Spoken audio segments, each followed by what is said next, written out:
et que sa parole puisse vous sanctifier en ce jour. Car ce jour est un nouveau jour dans les cieux et sur la terre. À la création, Hachem a prévu ce jour pour son adoration. Et depuis la création, nous nous forçons à honorer ce jour pour que nous puissions faire sa volonté et non la volonté des hommes. Parce que Dieu, lui, il se glorifie à sa création. Dieu tient compte de ce qu'il a fait et non de ce que les hommes font. Et c'est pourquoi ce matin, nous allons le remercier. Parce que, avec son amour, il nous a aimés en premier. Et si ce jour, qui est un jour béni, nous sommes venus en ce lieu, c'est pour lui donner notre amour en retour. Parce que toute la création doit l'adorer. Merci à Hachem, merci à Yeshua, celui qui a accepté de se sacrifier pour que nous ayons une vie éternelle. Ce n'est pas une multitude, mais c'est ceux qui ont les cœurs concrets, les cœurs brisés, les cœurs convertis et les cœurs d'amour qui sont venus ce jour pour te donner cette adoration. Bénis même tous ceux qui ne sont pas ici, mais qui sont au loin, qui sont dans les transports. Bénis leur Seigneur, parce que c'est ta voix qu'ils cherchent. Chercher ta voix dans la vérité, Père, est un chemin.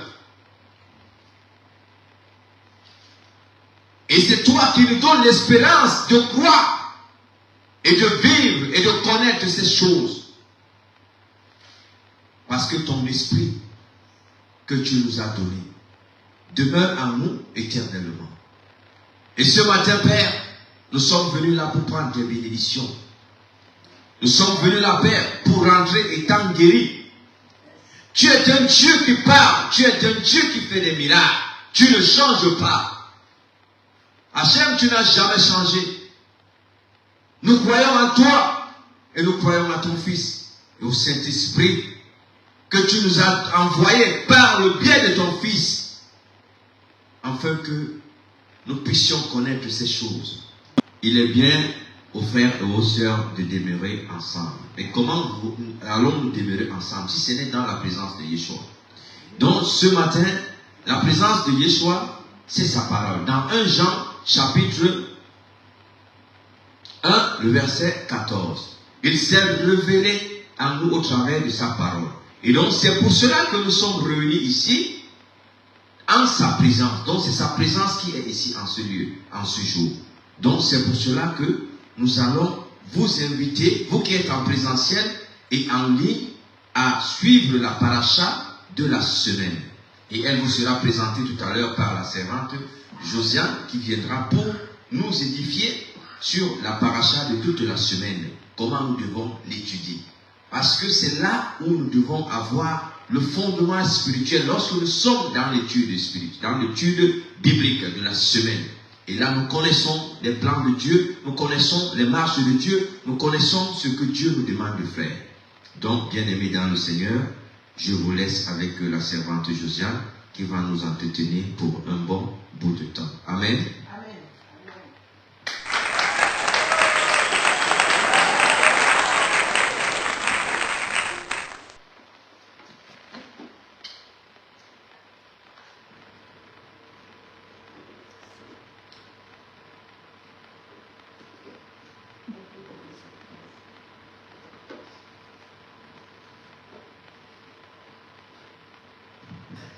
Shabbat Shalom à tous. Alors, cette semaine, nous sommes dans la paracha 9. Donc, vous avez tous les passages donc, dans le Facebook. Et ils sont également affichés ici en présentiel. Donc, nous sommes dans la paracha 9 qui s'intitule Vayeshev. Alors les passages à méditer pendant la semaine, donc dans la Torah, Bereshit, Genèse en français, du chapitre 37 à partir du verset 1 au chapitre 40, verset 23. Ensuite, la Brit Hadasha, la Haftara, pardon, qui correspond au prophète. Amos chapitre 2, à partir du verset 6 au chapitre 3, verset 8. Et ensuite, la Brit Hadasha, qui correspond à l'Alliance renouvelée. Actes chapitre 7, du verset 9 au verset 16. Voilà, donc aujourd'hui, nous allons aller dans Bereshit, Genèse en français, le chapitre 39.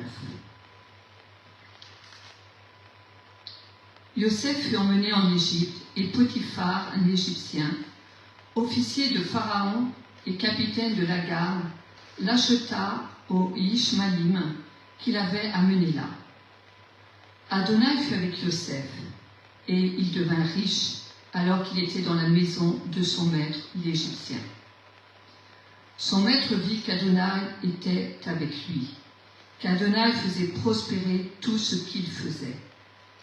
Il fut satisfait de Yosef, tandis qu'il le servait, et son maître l'établit dirigeant de sa maison. Il confia tous ses biens à Yosef. À partir du moment où il établit intendant de sa maison et de tous ses biens, Adonai bénit la maison de l'Égyptien par égard pour Yosef. La bénédiction d'Adonai fut sur tout ce qu'il possédait, dans la maison et dans les champs. Ainsi, il laissa tous ses biens aux mains de Yosef. À cause de lui, il ne s'occupait pas de ses affaires, sinon de la nourriture qu'il mangeait. Or, Yosef était également bien bâti et beau. Avec le temps, le jour vint où la femme de son maître jeta un regard sur Yosef et dit « Couche avec moi ». Mais il refusa, disant à la femme de son maître « Voici, il ne sait pas ce qui se passe dans cette maison parce que je suis là. Il m'a donné la charge de tous ses biens. Dans cette maison, je suis son égal. Il ne m'a rien refusé, sauf toi, car tu es sa femme. Comment donc pourrais-je faire une chose aussi mauvaise et pécher contre Dieu ?» Mais elle continuait à le presser jour après jour. Cependant, il ne l'écoutait pas. Il refusait de coucher avec elle ou même d'être avec elle. Cependant, un jour, il vint dans la maison pour faire son ouvrage et aucun homme de la maison n'était à l'intérieur. Elle le saisit par son manteau et dit « Couche avec moi ». Mais il s'enfuit, laissant son manteau dans sa main et sortit. Lorsqu'elle vit qu'il avait laissé son manteau dans sa main et s'était échappé, elle appela les hommes de sa maison et leur dit « Regardez ceci, mon mari a amené un Hébreu pour se moquer de nous. Il est entré et a voulu coucher avec moi, mais j'ai crié fortement. Lorsqu'il m'a entendu crier comme cela, il a laissé son manteau auprès de moi et est parti en courant. Elle mit le manteau de côté jusqu'à ce que le maître de Yosef rentre à la maison. Et elle lui dit « Cet esclave hébreu que tu nous as amené ici est entré pour se moquer de moi. Mais lorsque j'ai crié, il a laissé son manteau auprès de moi et s'est enfui dehors. » Lorsque son maître entendit les paroles de sa femme qui lui disait « Voici ce que m'a fait ton esclave », il entra dans une grande colère. Le maître de Yosef le prit et le mit en prison, dans le lieu où les prisonniers du roi étaient gardés. Et il resta là en prison. Mais Adonai fut avec Yosef et lui manifesta sa grâce, lui donnant la faveur du gardien de la prison. Le gardien de la prison établit Yosef surveillant de tous les prisonniers de la prison. Ainsi, il avait la charge de tout ce qu'il faisait. Le gardien de la prison ne s'occupait pas de ce que Yosef faisait, car Adonai était avec lui. Et tout ce qu'il faisait, Adonai le faisait prospérer. Amen. Alors mon commentaire est basé sur le verset 2 ainsi que le verset 21 et même le verset 23. Donc je vais le relire, verset 2 qui nous dit « Adonai fut avec Yosef, et il devint riche alors qu'il était dans la maison de son maître l'Égyptien. » Verset 21, on nous dit aussi « Mais Adonai fut avec Yosef. » Et au verset 23, on nous dit de nouveau « Car Adonai était avec lui. » Alors on voit que Adonai, il était avec Yosef.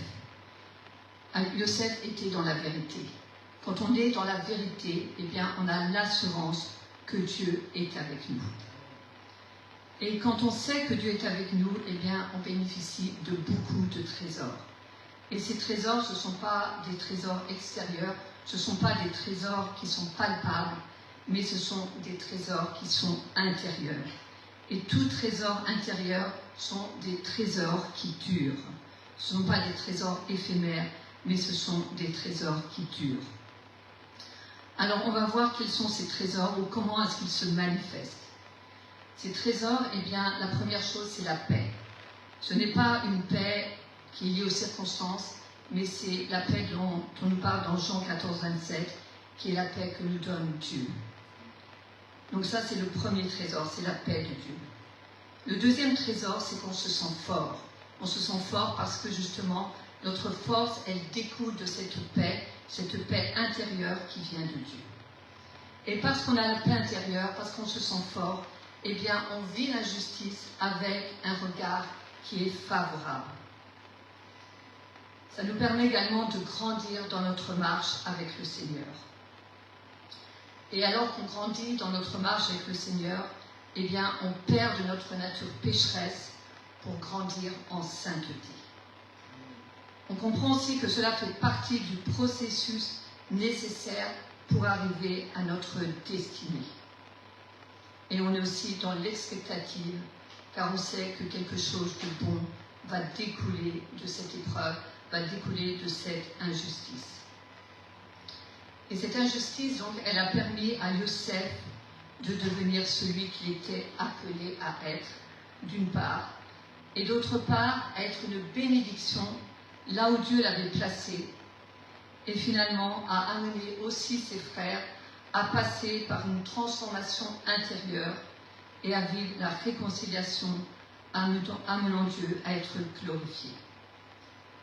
Donc, si vous êtes dans l'épreuve, si vous voyez, si vous vivez des choses qui sont injustes, eh bien, réjouissez-vous parce que le Seigneur, eh bien, il va faire tout un travail, il va faire un travail en vous, il va faire un travail aussi dans votre entourage, et le Seigneur, eh bien, alors que vous fixez votre regard sur lui, eh bien, comme le dit sa parole, tout concourt au bien de ceux qui aiment Dieu, de ceux qui cherchent sa face, et le Seigneur, au bon moment, au moment opportun, comme il l'a fait pour Yosef, eh bien, il va se glorifier. Et c'est pour cela qu'il est important aussi de travailler notre patience, de travailler notre endurance, parce que comme on le voit pour la vie de Yosef, il a eu sa bénédiction bien des années plus tard. Cela a pris beaucoup de temps, mais Yosef a toujours focalisé sur le Seigneur. Il ne s'est pas laissé diriger par les circonstances, mais il s'est diriger par cette relation qu'il avait avec Dieu. Et il a toujours été un exemple là où le Seigneur l'avait placé. Et c'est ainsi que le Seigneur l'a béni, lui et son entourage. Donc soyons encouragés dans les épreuves, continuons de regarder à Dieu, et notre Dieu qui est un Dieu de justice, qui est un Dieu d'amour, eh bien, il saura se manifester au bon moment. Amen. Amen. Voilà, nous allons passer maintenant à un temps de louange, un temps d'adoration. Le Seigneur siège dans la louange et il se réjouit quand il voit ses enfants venir dans sa maison pour le louer et pour l'adorer. Amen. Le Saint-Esprit qui est en tous et parmi tous et pour tous. Ce matin, oui, par ton esprit, Seigneur. Tu te glorifies et tu continues toujours à te glorifier. Nous t'avons loué, Seigneur. Nous t'avons donné la louange et nous t'avons donné l'adoration. Ce matin encore, c'est un jour où tu dois nous transformer au travers de ta parole. Tu dois changer quelque chose dans mon âme. Mon âme avait soif et mon cœur devait boire une eau. Et ce matin, mon cœur va boire cette eau. Mon cœur va boire l'eau de vie. Pas une eau que tu as donnée, mais une eau qui est une eau vitale. Une eau qui donne une vie en abondance. Et cette eau, c'est toi, Yeshua. Yeshua, c'est toi qui peux donner cette eau à un homme. Et cette eau va se transformer et va vivre au milieu de nous. Et ce matin, nous allons recevoir l'eau de vie au travers de ta servante. Seigneur, que ton esprit soit sur elle, comme le disait le prophète Ésaïe.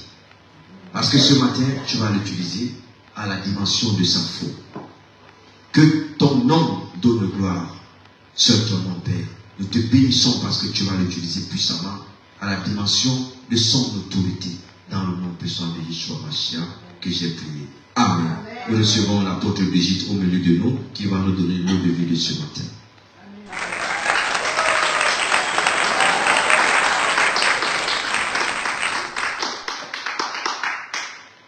Shabbat Shalom.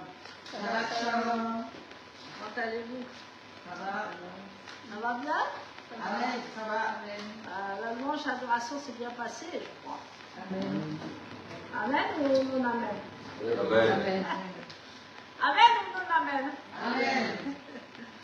Il y avait mon pasteur qui disait amen ou non amen? Alléluia.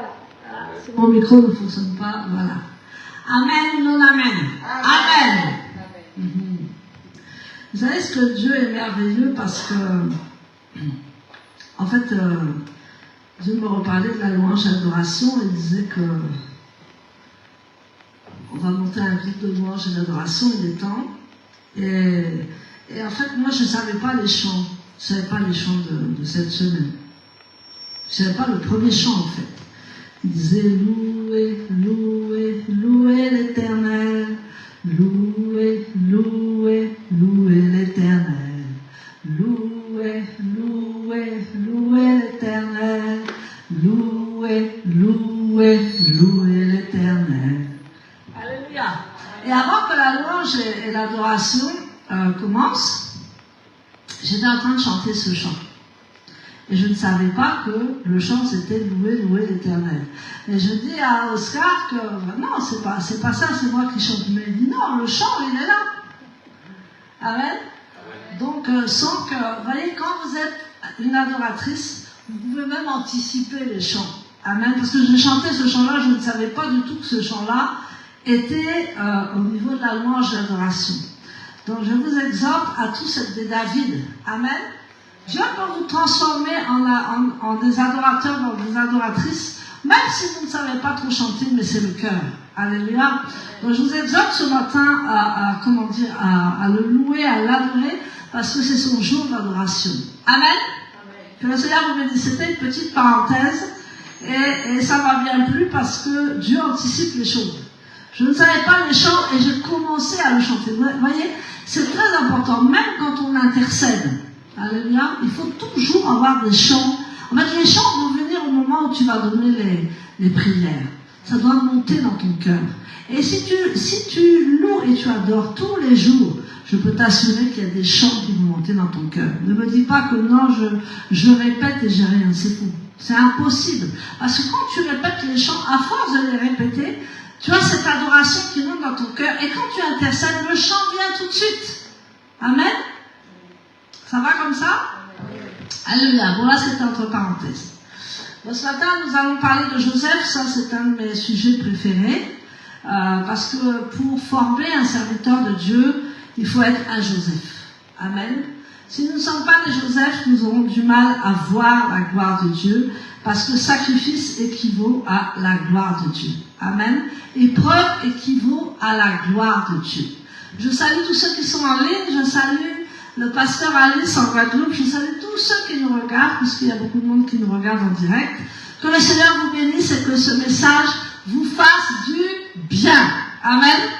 Nous donnons les messages pour édifier le peuple de Dieu et que ça nous fasse du bien à notre cœur. Amen. Donc Yeshua est venu sur la terre pour qu'on connaisse le Père. Waouh. Yeshua est venu sur la terre pour qu'on connaisse le Père. Vous savez, au début de ma conversion, moi, je connaissais que Yeshua. Parce que je n'avais pas connu de père naturel. Donc moi, je n'imaginais pas ce que c'était un père. Et on a du mal à se mettre dans la peau d'un enfant qui aime son père quand on n'a pas connu son père. Amen. Et Dieu m'a montré qu'il était mon père. Donc Yeshua, lui, il est venu pour qu'on le connaisse, mais qu'on connaisse surtout son père. Amen. Donc ce matin, Yeshua va te faire connaître le Père. Est-ce que quelqu'un peut me lire Jean 17, verset 3? Parce que j'ai ma Bible hébraïque et je n'ai pas ma Bible messianique. Amen, excusez-moi. Jean 17, verset 3.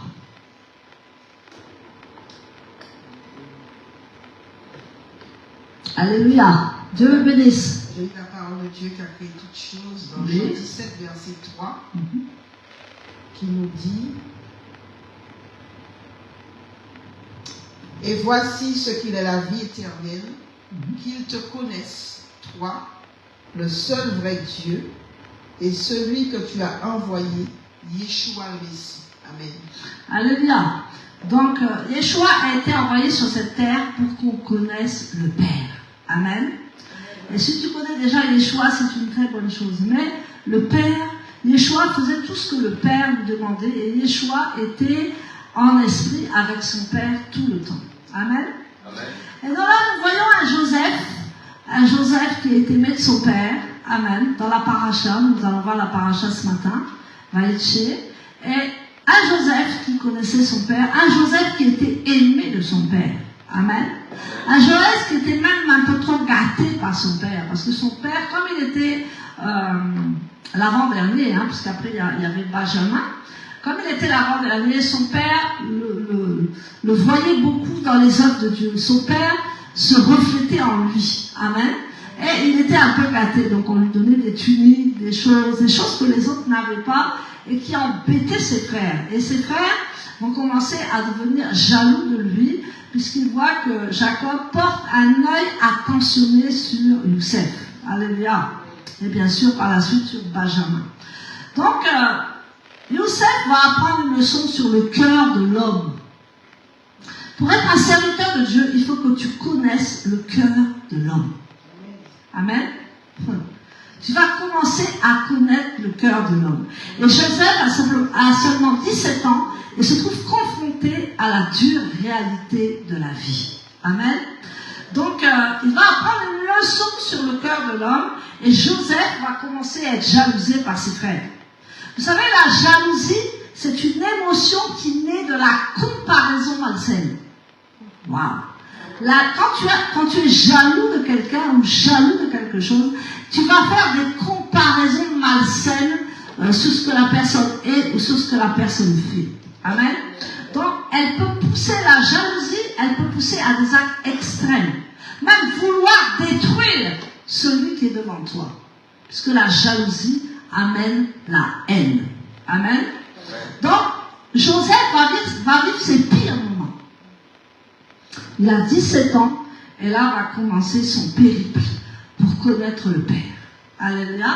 Et pour connaître le Père, il faut qu'il soit envoyé loin des siens. Et si Dieu ne met pas un accent sur cela ou ne coupe pas de sa famille, Joseph ne partira jamais de son Père. Il restera avec son Père et ne pourra pas avoir une bonne formation. Ça veut dire quoi? Ça veut dire que quand tu es trop avec les parents, trop avec ta famille, il y a quelque chose qui ne va pas aller un jour. Amen. Parce que Dieu va te séparer de tout ça, va te mettre à côté de tout ça pour te formater et pour te former. Amen. Nous avons nos parents, nous avons nos enfants, nous avons nos amis, mais quelquefois Dieu, il va te mettre à part pour un temps, parce qu'il va y avoir une réconciliation avec tes parents, il va y avoir une réconciliation avec tes enfants, il va y avoir une réconciliation autour de toi, mais pour le moment, il veut te mettre à part. Et pour te mettre à part, il va t'enlever. Alléluia. Et Joseph va vivre ses pires moments parce que Dieu va l'enlever de sa famille et de ses frères. Il va l'enlever de son père qu'il aime tant, Jacob. Alléluia. Donc pour Joseph, ça va être extrêmement dur. Il a 17 ans et c'est une leçon de vie qui va être très très difficile. Amen. Amen. Mais c'est aussi pour lui un apprentissage de la foi et de la confiance en Dieu. Amen. Amen. Donc, dans nos épreuves, nous allons mettre toute notre confiance en Dieu. Parce que quand tout le monde nous abandonne, qui est-ce qui nous reste? Yeshua, Dieu le Père. Il n'y a que eux qui restent. Amen. Il n'y a que lui qui reste. Puisque tout le monde s'est effacé de ta vie, tout le monde t'a mis de côté. Maintenant, Dieu, il a le contrôle de ta vie. Et pour les appeler, c'est ça. Il veut avoir le contrôle de notre vie. Amen. Mes parents qui sont justes m'ont séparé. J'ai été séparée de mes parents avec mon fils toute seule pendant des années. Pendant des années, je n'ai pas vu mes parents. C'est que des années après que mes parents ont réapparu dans ma vie pour que je fasse un travail dans leur vie. Amen. Tout appelé est appelé à être séparé. Dis à ton voisin, tu es appelé à être séparé. Alléluia.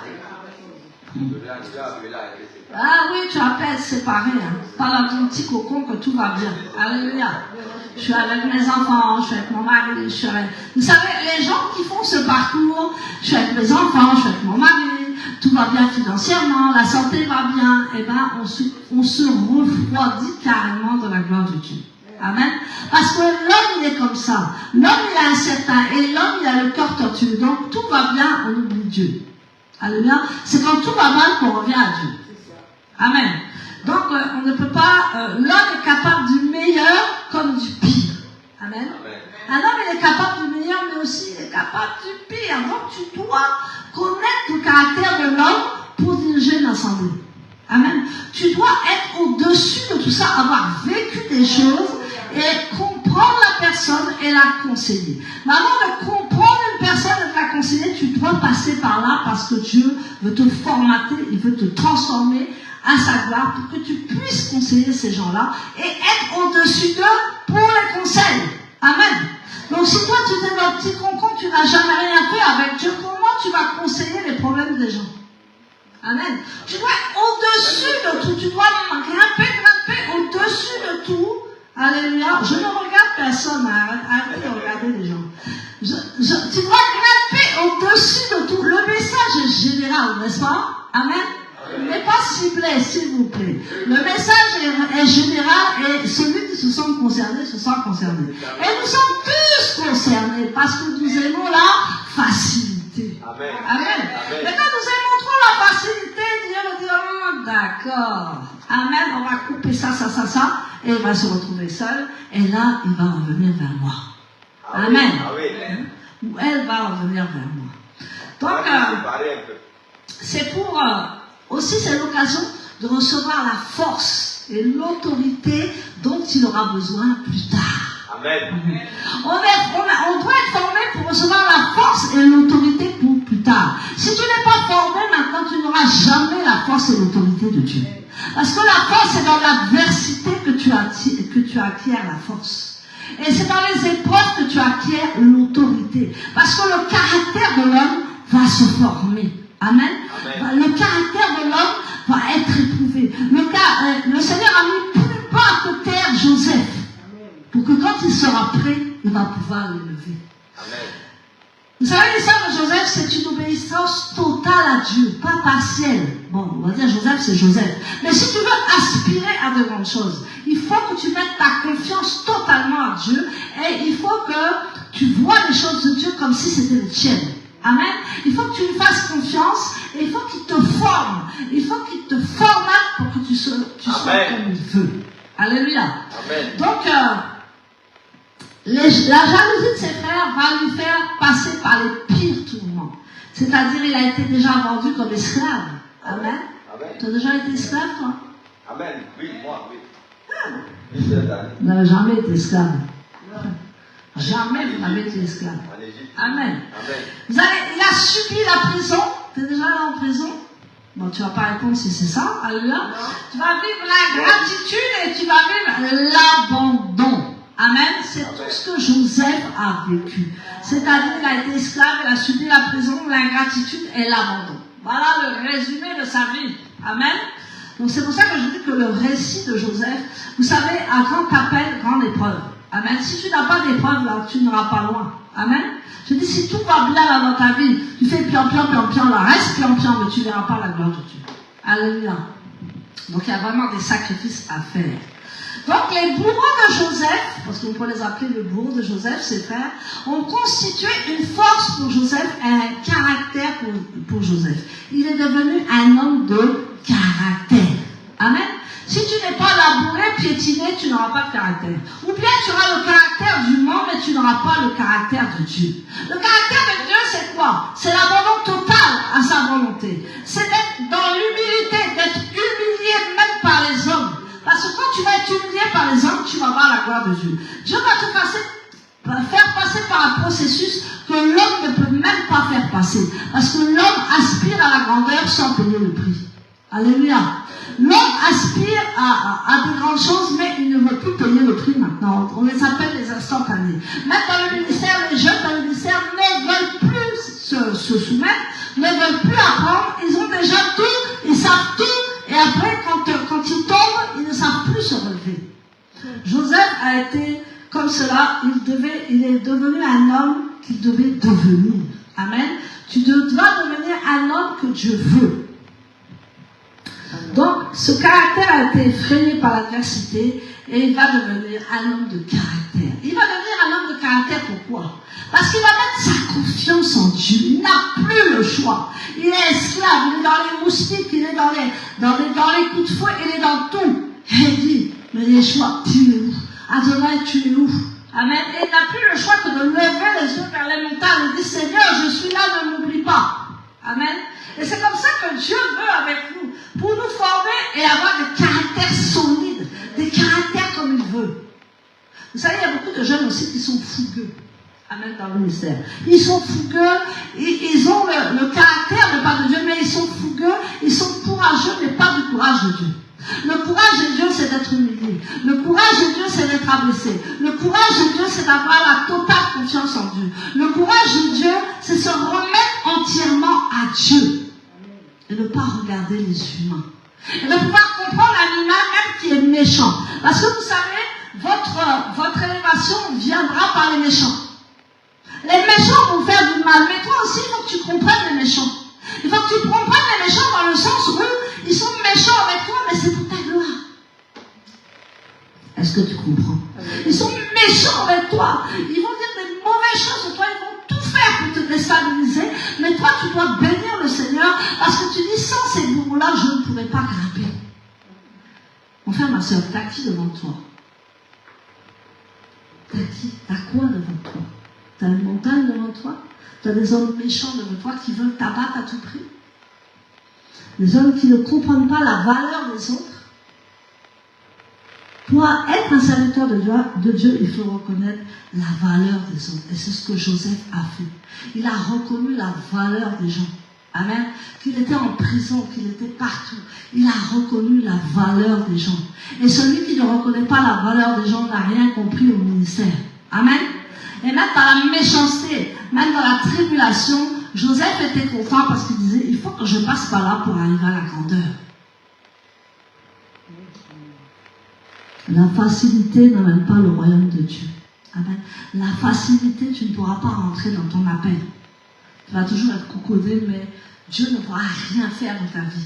Puisque le but de Dieu, c'est que tu deviennes une femme de caractère, un homme de caractère. Amen. Amen. On a prié tout à l'heure, il faut que tu fasses confiance totalement à Dieu, mais il faut que tu te fasses confiance aussi à toi. Amen. La première chose, se faire confiance, c'est la première étape du succès. Et c'est vrai que Joseph, lui, il savait son appel. Pas au départ, mais après, il savait que Dieu allait l'utiliser. Et en fait, quand tu sais que Dieu va t'utiliser, tu fermes ta bouche, tu ne dis rien, tu avances. Amen. Tu fermes ta bouche, tu avances et tu te soumets. Tu fermes ta bouche, tu avances. Pourtant, lui, il a été en prison partout, mais il arrivait toujours à faire quelque chose de bien. Amen. Parce qu'il voyait la méchanceté des gens comme une opportunité d'aller au-dessus d'eux. Amen. Plus on est méchant avec toi, mieux c'est. À part tout à l'heure, on mangera. Alléluia. Alors, as-tu confiance en toi? C'est la première chose on se pose, as-tu confiance en toi? Parce que si tu n'as pas confiance en toi, tu ne pourras jamais avoir confiance en Dieu. Oui, je vais d'abord avoir confiance en Dieu, après j'aurai confiance en moi. Non, c'est les deux en même temps. Alléluia. Quand Dieu se révèle dans ta vie, il veut que tu lui fasses confiance. Mais après, la confiance de Dieu va être ta confiance à toi. Et la grande chose que Dieu veut nous transformer en homme d'autorité, c'est avoir confiance en nous. Et quelquefois, c'est un long chemin. Joseph n'a pas vécu ce problème parce qu'il savait qui il était. Amen. Même dans les pires tourments, même dans les moustiques, dans la prison, dans les choses infectes, dans les choses monstrueuses, il a toujours fait confiance en Dieu. Parce qu'il a dit, Dieu, tu veux faire quelque chose de moi. Amen. Il n'a jamais accepté la médiocrité. Il n'a jamais accepté les choses que les hommes voulaient lui faire subir. Peut-être les hommes lui faisaient subir de grosses méchancetés, de grosses monstruosités, mais Dieu lui disait que ne t'inquiète pas, je vais t'élever. Amen. Et c'est pour ça que Dieu parle quelquefois et après Dieu ne parle plus. Dieu m'a parlé pendant un moment, il lui a parlé de son appel, non? Amen. Tous les 12 là se prosternaient devant lui, devant sa gerbe. Ça veut dire qu'il allait être élevé. Mais après les rêves, après les songes, viens le tout. Alléluia. Et si tu n'as pas d'autorité, si tu n'as pas confiance en toi, si tu n'as pas la force de Dieu, si tu n'as pas le caractère de Dieu, tu ne feras jamais le ministère. Parce que tu vas tomber à chaque fois. Parce que tu vas tomber dans l'émotion. Parce que tu vas tomber, tu vas dire, Seigneur, je n'arriverai pas à me relever. Mais pourtant, Dieu est en train de te bâtir. Il est en train de te formater, il est en train de te transformer pour être une femme de caractère et un homme de caractère. Il faut passer par les épreuves et la souffrance. Amen. Donc, as-tu confiance en toi ce matin? Avez-vous confiance en vous ce matin? C'est la première des choses pour réussir. Et les gens le voient quand tu n'as pas confiance en toi. Et ils te manipulent. Eh bien, c'est de ta faute. Ils te manipulent. Parce qu'on voit que tu n'as pas confiance en toi. On profite de toi parce que tu es une femme. On profite de toi parce que tu es dans les affaires et tu es au milieu des hommes. On profite de toi. Mais si on voit une femme qui a du caractère, le caractère de Dieu, la confiance en Dieu et la confiance en soi, on commence à se poser des questions. Et c'est par là qu'on commence la confiance en soi. Amen. Amen. Donc comme Yeshua, il agissait avec une autorité spirituelle, il parlait avec une conviction. Amen. Amen. Quand vous chantez, j'entends pas votre conviction. Amen. Vous ne sortez pas les paroles de votre esprit. Amen. Non, c'est là que tu dois travailler. Quand tu chantes, c'est là. C'est pas là, c'est là, dans ton esprit. Amen. Quand tu commences à prêcher, c'est la même chose. Tu as la conviction de ce que tu dis. Tu sais que tu es une femme spirituelle et ce que tu dis, c'est la vérité. Et c'est ce que Yeshua faisait. Il allait même jusqu'à confronter les autorités spirituelles parce qu'il savait où elle allait. Il avait la conviction qu'il était dans la vérité. Est-ce que tu as la conviction que tu es dans la vérité? Amen. Alléluia.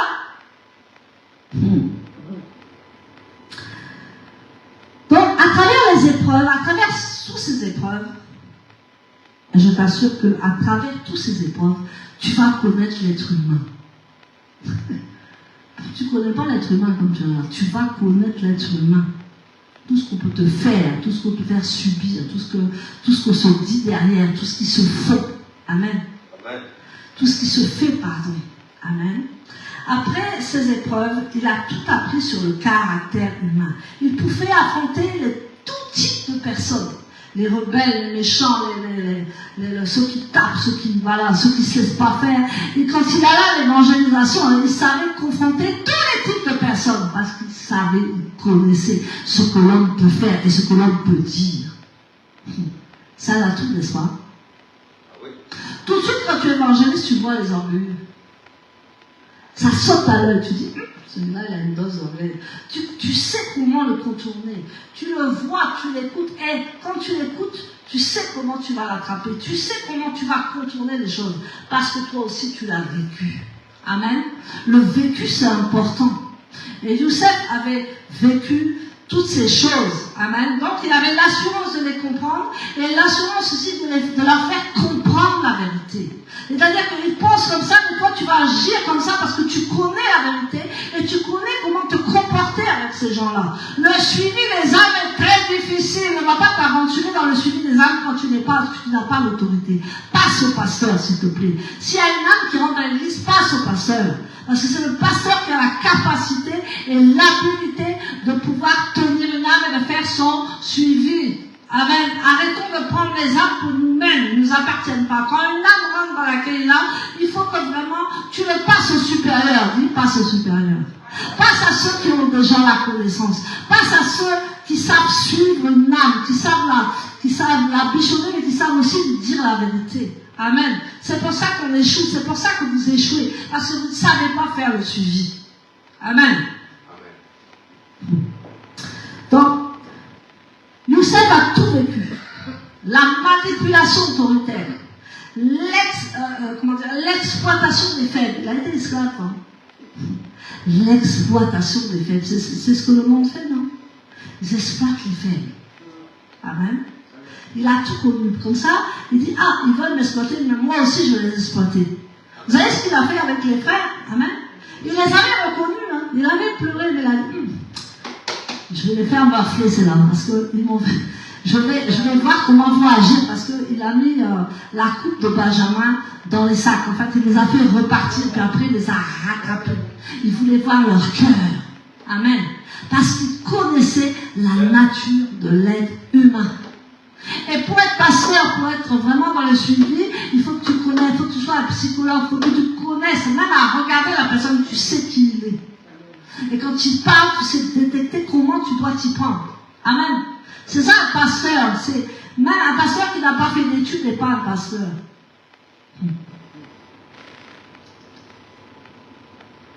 Un pasteur qui n'a pas fait d'études n'est pas un pasteur, je le répète. Parce qu'il ne connaît pas la sociologie, il ne connaît pas la psychologie. La psychologie, la sociologie, tu vas l'apprendre dans les épreuves et la souffrance. Amen.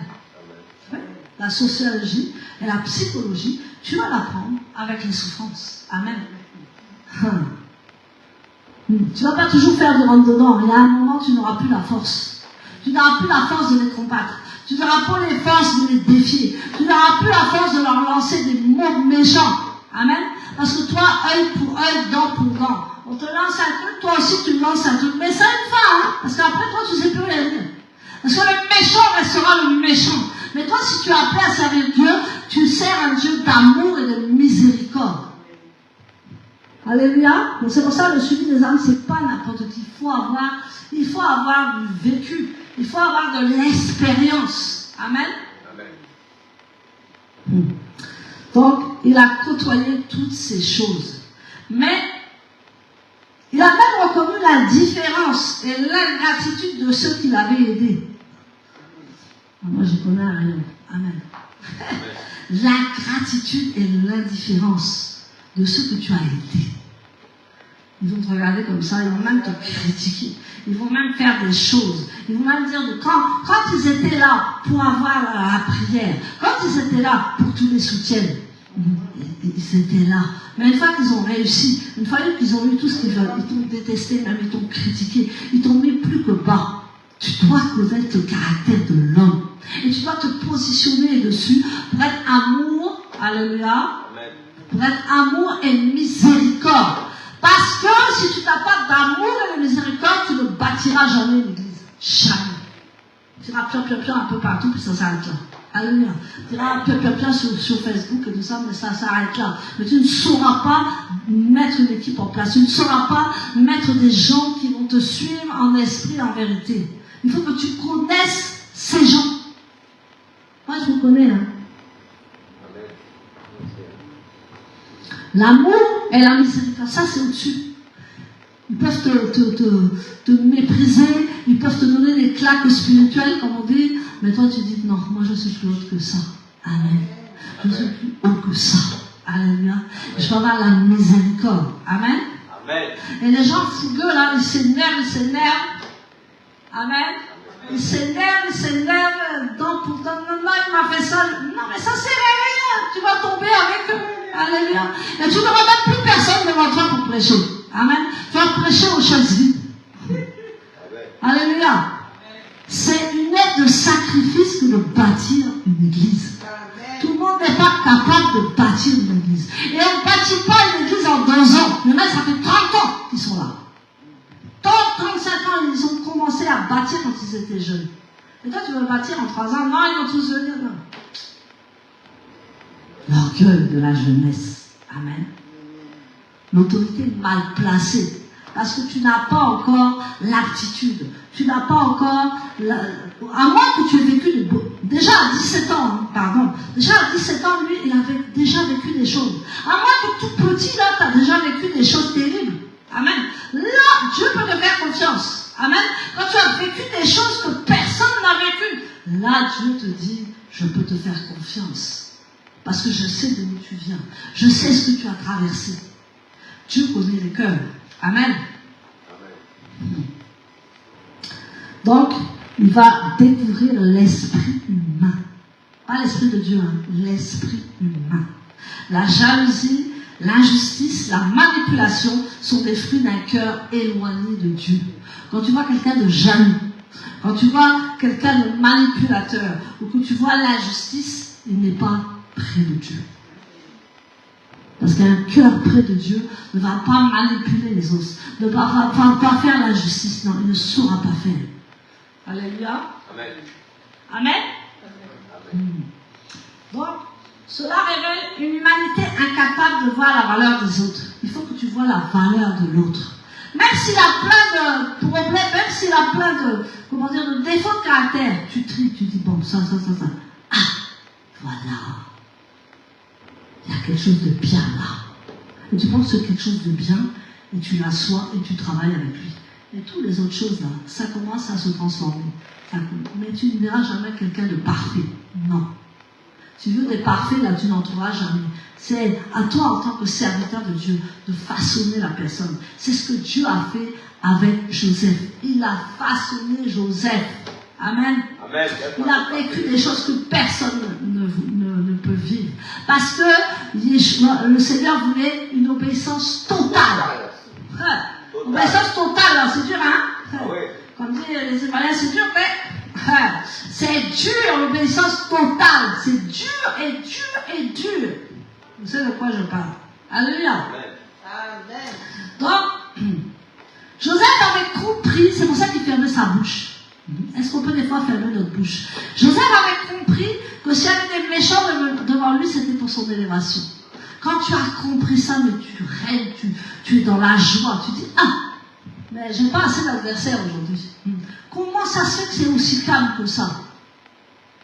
Parce qu'on sait que quand on est dans l'adversité et quand on est dans les épreuves, Dieu va se glorifier dans nos vies. Amen.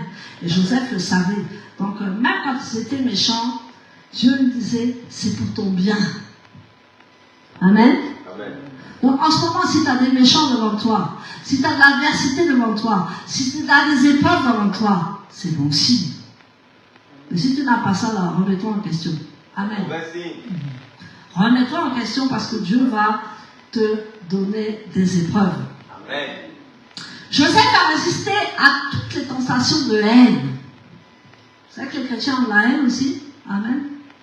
Toute tentative de haine. Parce que ces frères en ont tellement fait à Joseph. Joseph aurait pu être dans la haine. Joseph aurait pu être dans l'amertume. Mais on n'a jamais vu écrit dans la Bible que Joseph avait de l'amertume ou de la haine. Jamais. Il s'est toujours soumis, il a toujours obéi à Potiphar, à tout. Amen. Et même quand sa femme a voulu coucher avec lui, il n'a rien dit. Il n'a même rien dit parce qu'il savait qu'il ne pouvait rien faire. Il savait que la femme avait pris le devant. Mais Dieu lui a donné la victoire. Alors donc, quelquefois, il ne faut pas parler. Amen. Il ne faut pas parler quand tu as les épreuves. Parce que si tu parles trop là, ton épreuve va encore durer. Donc, ferme ta bouche et passe l'épreuve et tu auras la gloire de Dieu. Alléluia. Amen. Est-ce que je parle à Amen? Amen. Il a choisi de se confier entièrement à Dieu. Je sais que tu prends ton téléphone et que tu parles. Non, mais tu sais pas. Non, tu parles. Choisis de te confier entièrement à Dieu. Parce que les êtres humains ils disent, oui, je vais prier pour toi. Tiens, ils ne prient même pas pour toi. Alléluia. Ils t'écoutent et ils vont répéter l'envers de ce que tu leur as dit. Confie-toi entièrement à Dieu. Ah oui. Alléluia. Amen. Est-ce que je parle à Amen? Amen. Donc, il a compris que ces épreuves faisaient partie d'un plan divin plus grand. Amen. Je dis, plus on a l'épreuve, plus on a un grand plan divin. Bien sûr, pas quand on pêche, hein, quand on est droit devant Dieu. Quand tu pêches, bien sûr que tu vas avoir des problèmes. Mais quand tu ne pêches pas et que tu es innocent, alléluia, tu vas voir la justice de Dieu. Joseph Joseph a offert à ses frères ce qu'ils ne méritaient pas. Qu'est-ce qu'il a offert? Comment? La réconciliation. Avant la réconciliation. Le pardon. Ses frères ne méritaient même pas le pardon. Et Joseph, il est une figure messianique de Yeshua. Il leur a accordé le pardon. Pourtant, il ne le méritait pas. Et c'est là que tu deviens quelqu'un d'important. Quand tu pardonnes ceux qui ne méritent même pas. Quand tu pardonnes ceux qui t'ont fait du mal jusqu'à outrance. Tu les pardonnes et c'est là eux-mêmes qui sont confus. Amen. Il a refusé de faire le mal. Et quand il a pardonné, il a arrêté la chaîne du mal. Amen. Il faut que tu arrêtes la chaîne du mal. C'est toi seul qui es chrétien qui peut arrêter la chaîne du mal. Quand on te fait du mal, tu regardes. Quand on te fait du mal, tu ne parles pas. Et quand on te fait du mal, tu arrêtes cette chaîne et non plus d'emprise sur toi. Amen. Cette bénédiction, parce que les méchants ne mettent plus d'emprise sur toi. Et donc on peut lui faire autant de méchanceté qu'on veut, elle ne réagit pas. Ah oui. Et ça embête l'ennemi, tu ne peux pas savoir. Il essaie de te pousser à bout. Il essaie de te montrer les pires choses. Pour que toi, tu aies la haine et l'amertume. Mais quand tu n'as pas ça, il dit, ah, ça là, on va passer à quelqu'un d'autre. Hein. Il n'y a pas moyen. Amen. Amen. On va passer à quelqu'un d'autre. Il dit, bon, l'armée satanique, on va vers une autre personne. Amen. Parce qu'ils ne peuvent rien. Un quelqu'un comme ça, c'est même pas la peine. Amen. Amen. On te tape sur la goutte, soit tu t'en là. Joue droite. C'est compliqué, hein, mais il faut y arriver. Amen. Amen. Donc, le pardon est loin d'être une faiblesse. C'est un acte de puissance. Amen. Une manière de briser les chaînes du mal. Pardonne. Alléluia. Pardonne. Même si c'est compliqué, c'est difficile. Pardonne. Et un cœur sans amertume. Et un cœur sans haine.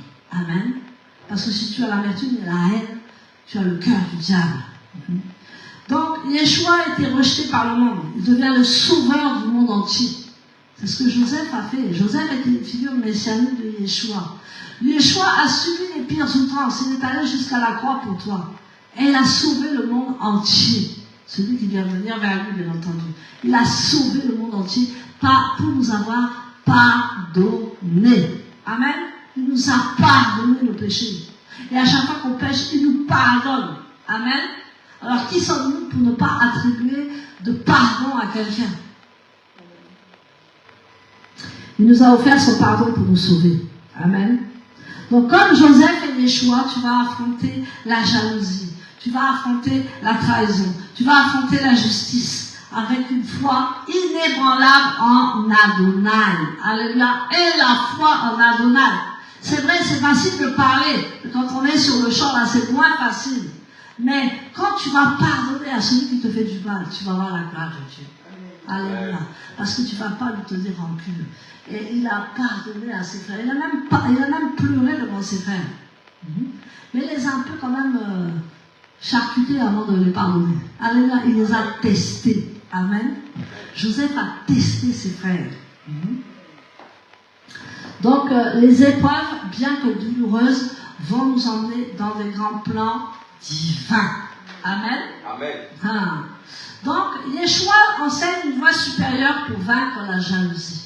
Amen. Parce qu'on a tous un degré de jalousie. Hein. Mais il y a des gens qui sont vraiment jaloux. Et la jalousie, c'est de la sorcellerie. Amen. Donc, l'humilité et le désir de servir les autres nous éloignent de la jalousie et de l'orgueil. C'est pour ça qu'on vous dit servez les autres. On ne vous dit pas ça pour vous embêter.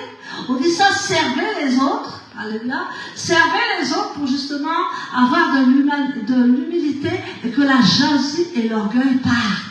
Amen. Amen. C'est ça. Non, mais là, vous êtes tous contre Florian, c'est pas bon. Alléluia. Donc, le Seigneur veut nous parler ce matin. L'humilité et le désir de servir les autres nous éloignent de la jalousie et de l'orgueil. Amen. Et quand on commence à servir les autres, on voit le caractère des gens, on voit leur faiblesse, on voit leur force, on voit tout. Mais on est appelé pour Dieu, on est appelé par Dieu pour les transformer. Amen. Donc, on ne peut pas changer les autres. On ne peut pas changer les autres. On peut simplement donner la parole pour qu'ils se transforment. Mais on peut s'élever à travers leur méchanceté. Plus les gens sont méchants avec toi, plus tu seras élevé. Amen. Amen. Tu dis, mais Seigneur, des fois tu dis, mais quand est-ce que tu vas y avoir une accalmie hein? Parce que là, moi, franchement, je suis fatiguée. Quand est-ce qu'on va arrêter de me bastonner? Quand est-ce qu'on va arrêter de m'humilier? Quand est-ce qu'on va arrêter de faire les choses? Mais c'est très bon pour ta vie. Amen. Parce que Dieu prend, en un jour, il peut t'élever. Amen. Comme il a fait avec Joseph, en un jour, il est devenu le premier ministre de toute l'Égypte. Parce que Dieu avait dit, voilà, je peux le faire parce qu'il a changé. Je peux le faire parce qu'il a été façonné. Et il est prêt. Tant que tu n'es pas prêt, tu peux pleurer tout ce que tu veux. Il n'agira pas avec toi. Amen. Non. Il a dit, maman, il n'est pas prêt, il n'est pas prêt. Non, si tu n'es pas prêt ou prêt, Dieu ne peut pas agir avec toi. Parce qu'il dit, non, elle est trop remplie d'elle-même, il est trop rempli de lui-même. Je ne peux pas encore agir. Mais quand c'est prêt là, c'est prêt. Et d'un seul coup, il t'enlève, et d'un seul coup, il te met à la tête des nations. Amen. On voit beaucoup de gens qui ont beaucoup souffert et qui ont passé des épreuves terribles. Même dans le monde, hein. Les gens qui ont échoué pendant 10 fois dans leurs entreprises. Mais ça, c'est le façonnage. Amen. Ça, c'est le formatage. Ça, c'est la transformation. Parce que tu vois ce que tu auras pu faire. Tu dis, je ne vais pas recommencer ça parce que je l'ai vécu. Et bien avec Dieu, c'est la même chose. Quand tu vis quelque chose de négatif, ou quand tu vis quelque chose de la haine de tes prochains, tout ça, tu dis, Seigneur, non, j'ai compris, je ne recommencerai plus. Il y a que les imbéciles pour recommencer. Amen. Amen. Donc, pour conclure, avec ce paracha, nous sommes invités à suivre l'exemple de Youssef et de Yeshua. Amen. Alléluia. Suivons-les, vivons par la foi, une totale obéissance à Dieu, une soif de l'adorer, parce que l'adoration fait partie aussi de la soif de Dieu, une soif de pouvoir conquérir un peuple de Dieu, asseoir un peuple de Dieu. Alléluia. Parce que je vous dis, asseoir une âme là, c'est un véritable défi. Amen. On ne bâtit pas une église en 2 ans, c'est pas possible. On bâtit une église à force de suivi, à force de prière, à force d'exemple, à force de pouvoir travailler avec les gens, de pouvoir les comprendre et de pouvoir les orienter. Amen. Donc le suivi n'est pas pour n'importe qui. Pardonnez ceux qui vous blessent et demeurez fidèles à Dieu, même dans les épreuves. Amen. Amen. Parce que c'est facile à parler, mais quand il y a les véritables épreuves, est-ce que tu es fidèle à Dieu ou est-ce que tu prends des raccourcis? Amen. Alors, beaucoup prennent des raccourcis. Amen. Dieu a un plan pour t'utiliser avec autorité. Amen. Et l'autorité vient de toutes tes épreuves que tu as eues. Tu sais, quand tu es complètement blindé par l'adversité, par les méchants, tu es blindé, il n'y a plus rien qui rentre. Amen. C'est pas que tu n'es pas insensible, hein, tu es miséricordieux et tu as, mais toute la méchanceté ne peut plus rentrer. Là, tu es prêt. Mais dès que ça rentre, là, dès que tu es atteint, oh, je suis choqué, oh, je suis blessé, ça, c'est pas la gloire de Dieu. Amen. Choqué, blessé, ça attend, mais après, il faut avancer. Amen. Oh, personne ne me comprend, mais c'est bien si personne ne te comprend, au moins tu vas avancer. Amen. Amen. C'est ça en fait Dieu. Dieu est le contraire du monde. Amen. Dieu va prendre les indigents pour les élever et monter la gloire de Dieu.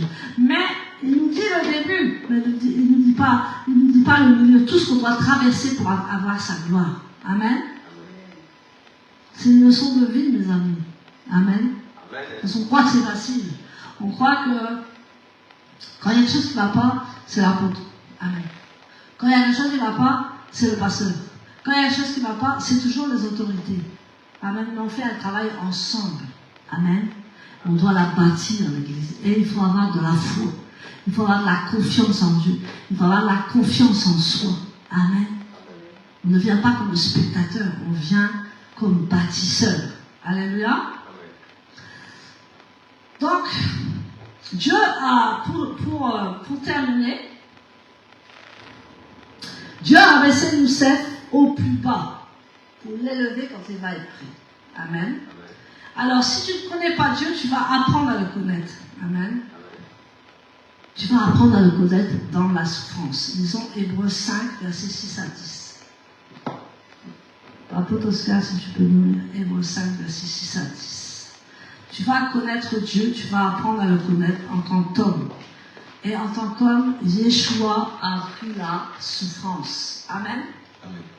Yeshua a appris la souffrance en tant qu'homme. Alors qui sommes-nous pour ne pas avoir de souffrance? Hébreux 5, 6 à 10.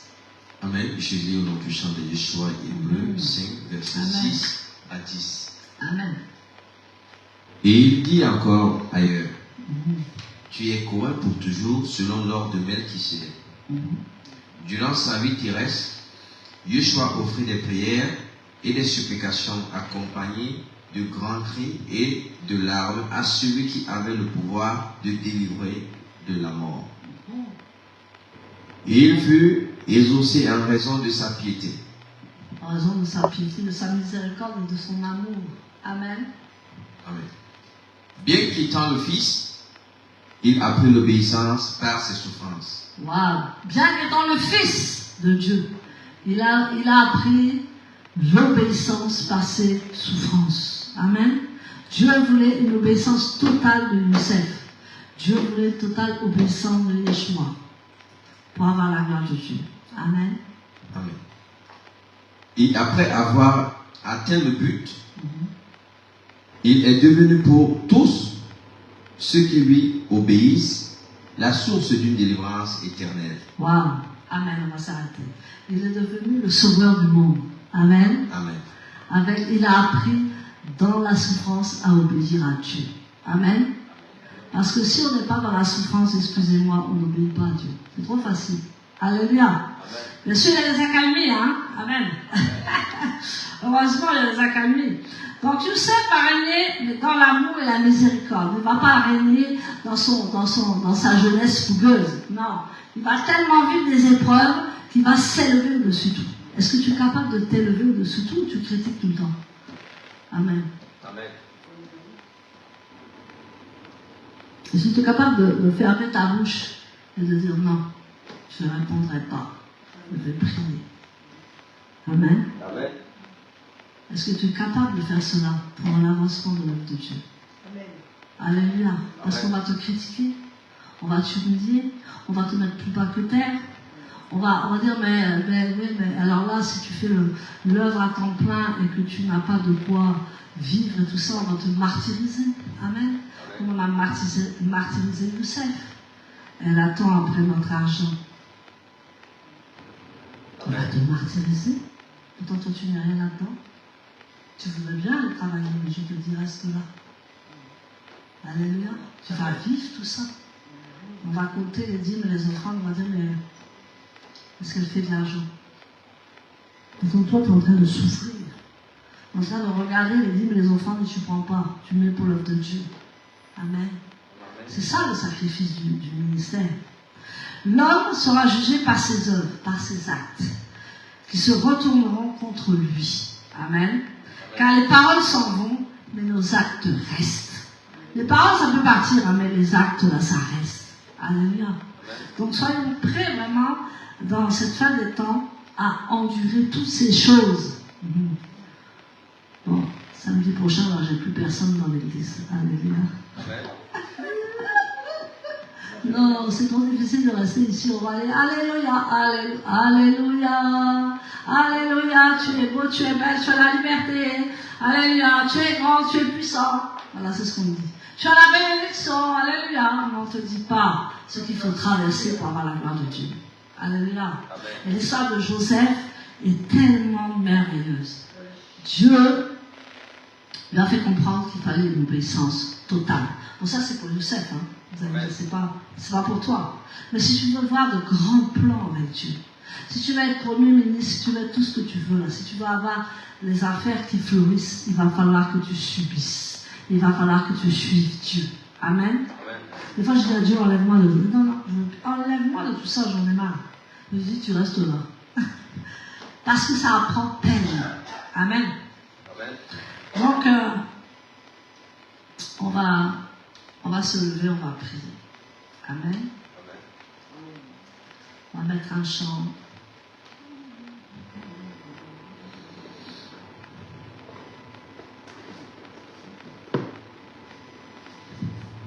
Alléluia.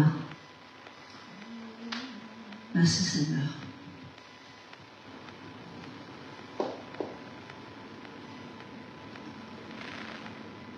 Alléluia. Vous êtes d'accord avec Dieu ce matin? Amen. Est-ce que vous êtes d'accord avec Dieu? Amen. Amen. Que le cœur de ce pays, Seigneur. Pas trop fort. Alléluia. La première des prières qu'on va faire, c'est la confiance en soi. C'est la clé du succès. Amen. Donc tu vas prier. Tu dis, Seigneur, moi j'ai confiance en toi. Et si je n'ai pas confiance en toi, aide-moi à avoir confiance en toi. Parce que Dieu va venir au secours de ta faiblesse. Alléluia. Si tu n'as pas encore confiance totalement en Dieu, Seigneur, je veux avoir confiance en toi. Mais Seigneur, donne-moi la confiance en moi. Ça, c'est très important pour que je fasse le ministère. Donc, tu vas commencer à prier la première prière. La confiance en soi est la première clé du succès avec le Seigneur. Prie le Seigneur. Merci Seigneur, nous avons écouté l'histoire de Joseph. C'est vrai, on pourrait en parler, je pourrais en parler pendant des jours et des jours. Mais j'ai ciblé sur la souffrance et les épreuves, parce que tu m'as demandé de le faire. Alors Seigneur, nous venons devant ton trône de grâce, parce que tu sais comment nous sommes. Tu sais nos faiblesses, tu sais les choses qu'il y a à travailler, tu sais les choses, tu vas mettre l'accent, tu vas mettre le doigt dessus pour que nous changions, pour que nous soyons transformés et que nous puissions avancer dans ton œuvre. Seigneur, nous te demandons ce matin de nous façonner, nous te demandons de nous transformer, nous te demandons même de mettre plus bas que terre afin que tu puisses nous élever. Parce que tu dis le Fils de l'homme sera glorifié. Il a été glorifié en s'abaissant jusqu'à la croix. Youssef a été mis plus bas que terre pour arriver à la gloire de Dieu. Alors ce matin, nous te demandons cette confiance en toi, Seigneur. Que rien ne vienne nous perturber, que rien ne vienne nous éloigner de toi, que rien ne vienne nous mettre des choses plus bas que terre dans notre esprit, nous montrer les bonnes choses en réalité de ce monde qui ne sont pas des bonnes choses. Seigneur, ce matin, donne-moi la confiance en moi. Je veux avoir confiance en moi. Quand je prêche, que j'ai la vérité dans ma bouche, que quand j'intercède, l'autorité de Dieu soit dans ma bouche, que quand je loue ta mort, qu'il y ait l'autorité de Dieu dans ma bouche, et que je sois certaine que tu es avec moi. Seigneur, Jacob a même dit, si tu es avec moi, si tu me protèges, et si tu me donnes le vêtement, je serai avec toi, et je ferai ta gloire. Alors Seigneur, ce matin, nous venons te demander, avec la grâce de Dieu, la confiance en toi et la confiance en toi. C'est pour ça que nous allons réussir. Dans tout ce que nous faisons, nous allons réussir. Parce que la confiance en Dieu est la plus grande chose. Parce que nous ne nous confions plus dans les hommes, nous nous confions à toi, Dieu. Toi seul, nous aimons les hommes. Nous avons la miséricorde et l'amour pour les hommes. Parce que nous avons connu le cœur de l'homme. Est-ce que Dieu t'a fait connaître le cœur de l'homme? Est-ce que Dieu t'a fait émerger dans le cœur de l'homme? Si tu n'as pas encore connu le cœur de l'homme, demande à Dieu. Si tu n'as pas encore vécu assez d'épreuves, demande à Dieu qu'on te montre le cœur de l'homme. Qu'on te montre le cœur de l'homme. Et que les frères et sœurs en Christ, quelquefois ce ne sont pas des frères et des sœurs. Mais toi, Seigneur, tu rassembles ceux que tu dois rassembler. Tu mets ensemble ceux que tu dois assembler. Et tu mets ensemble, Seigneur, pour qu'on ait confiance en toi et que nous ayons confiance en nous. C'est notre prière ce matin, la confiance en soi. Que nous ayons une foi inébranlable en toi. Que nous soyons forts, que tu nous donnes l'autorité pour relever le défi. C'est ce que nous demandons ce matin.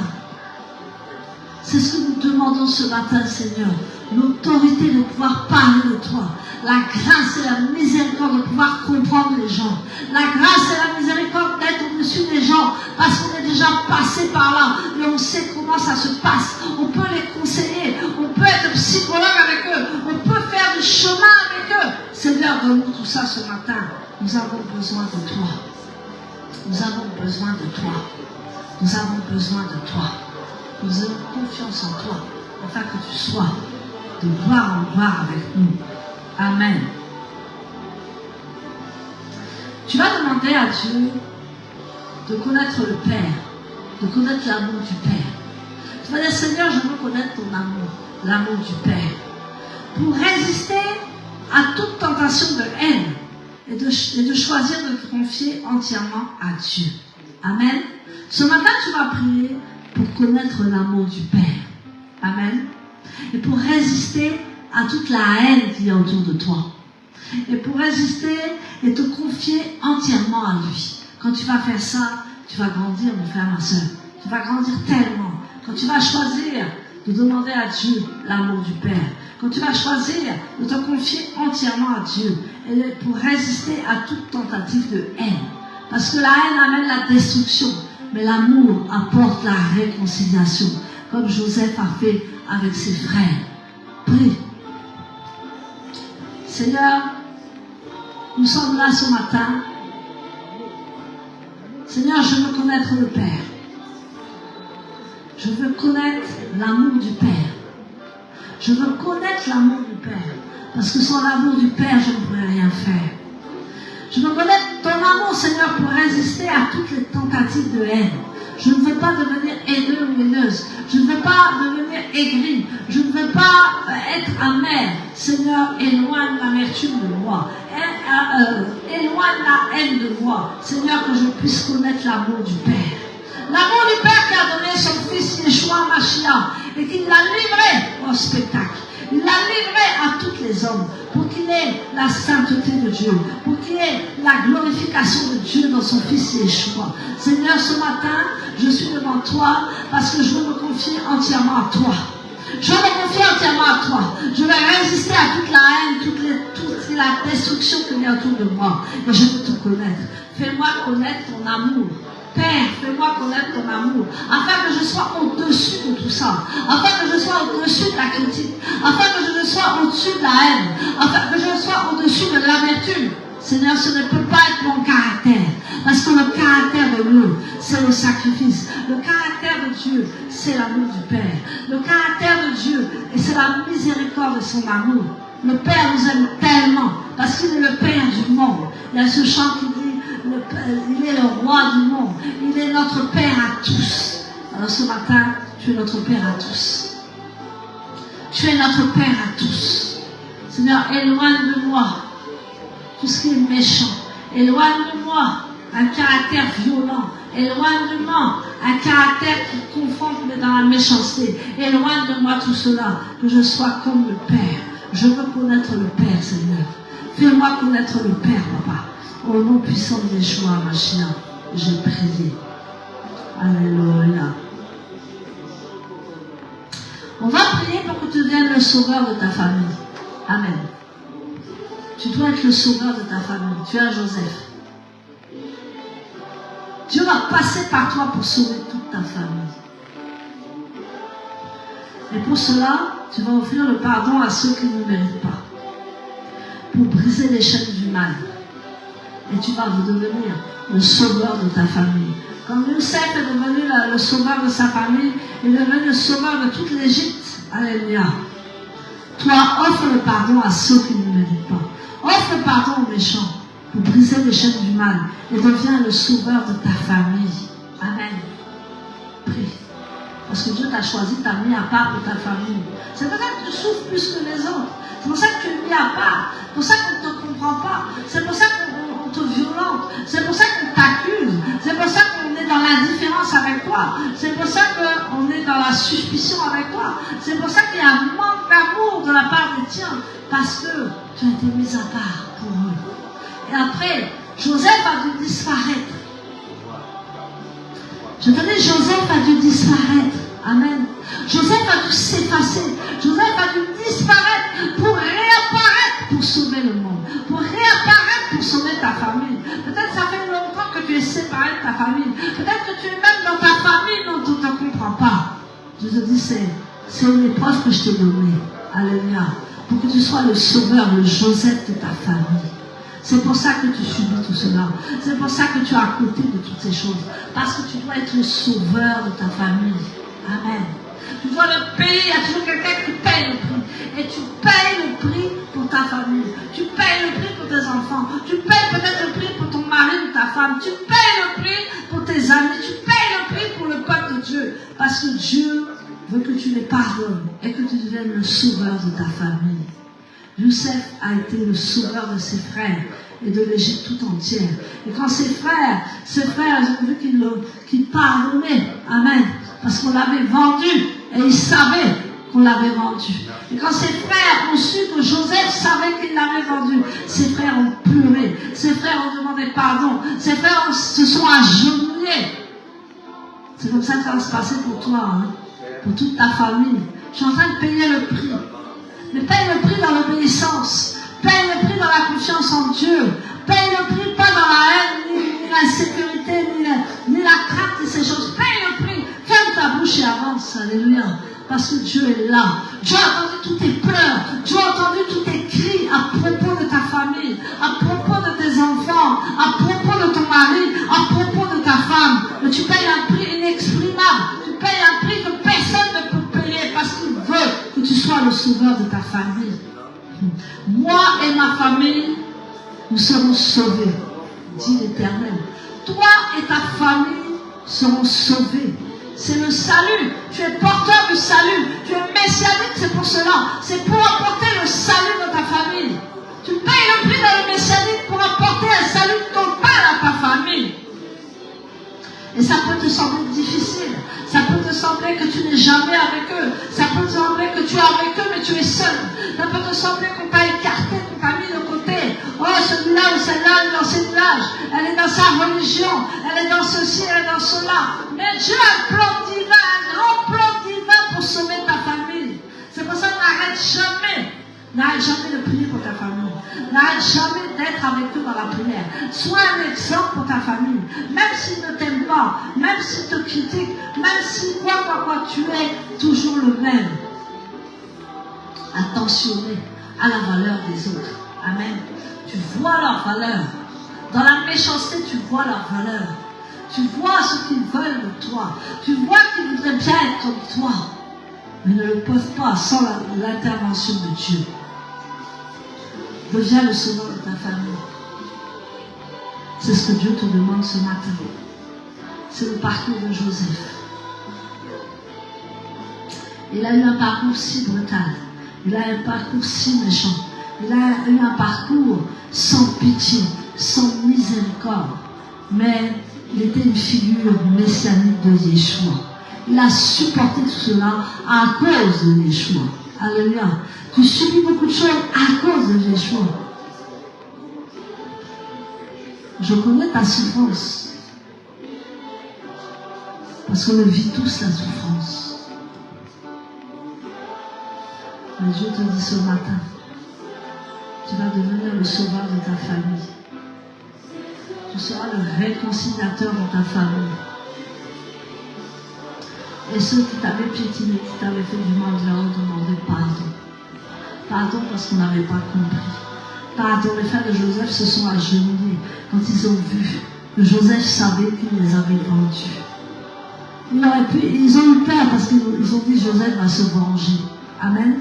Mais qu'est-ce que Joseph a fait? Il ne s'est pas vengé, il a pleuré. Amen. Il ne s'est pas vengé de ses frères, il a pleuré devant eux.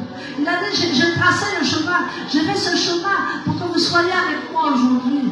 Dieu m'a pris avant pour que vous soyez sauvés. Alléluia. Dieu m'a sauvé avant pour que vous soyez sauvés. Et je t'ai mis à part dès le départ, mais vous n'avez pas compris.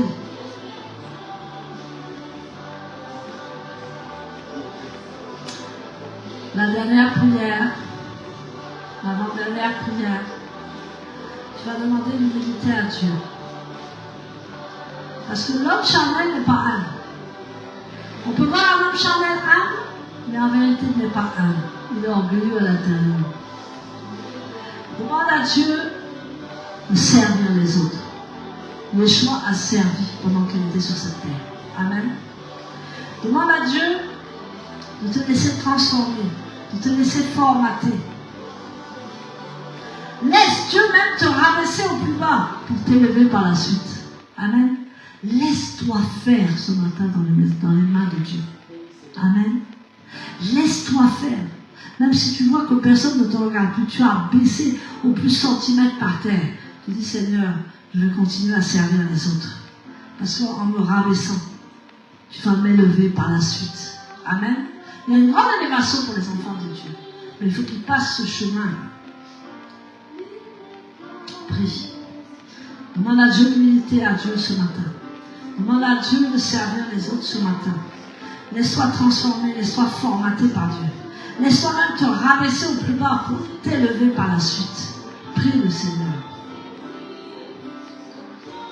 Seigneur, nous voulons te demander l'humilité qui précède la gloire, mais l'humilité de Dieu. Quelqu'un de âme ne répond pas. Quelqu'un de âme ne critique pas. Quelqu'un de âme se laisse diriger par le Seigneur, se laisse rabaisser même pour l'élévation au plus tard. Seigneur, merci parce que je veux servir les autres. Parce que toi-même, tu as servi les autres. Seigneur, je veux servir les autres pour voir ta gloire. Je vais être transformé, Seigneur. Même si tu veux me rabaisser au plus bas, je veux te suivre. Dis cela au Seigneur. Dis cela au Seigneur, je veux te suivre malgré toutes les épreuves. Je veux te suivre malgré toutes les humiliations. Je veux te être transformé à ton image et à ta gloire. Parce que toi, tu as amour et miséricorde. Et c'est ce que je veux être. Mais être amour et miséricorde, ce n'est pas avec ceux qui te font du bien. C'est avec ceux qui te font du mal. Être amour et miséricorde. Alléluia. Tu veux être amour et miséricorde avec ceux qui te font du mal. Parce que les païens vont vers ceux qui leur font du bien. Mais toi, tu dois aller vers ceux qui te veulent du mal. Ceux qui ne t'aiment pas, ceux qui te disent, c'est ceux-là même que tu vas aller voir. C'est ceux-là que tu vas pardonner. C'est ceux-là même que tu vas servir. Ceux qui ne t'aiment pas. Parce que tu vas voir la gloire de Dieu.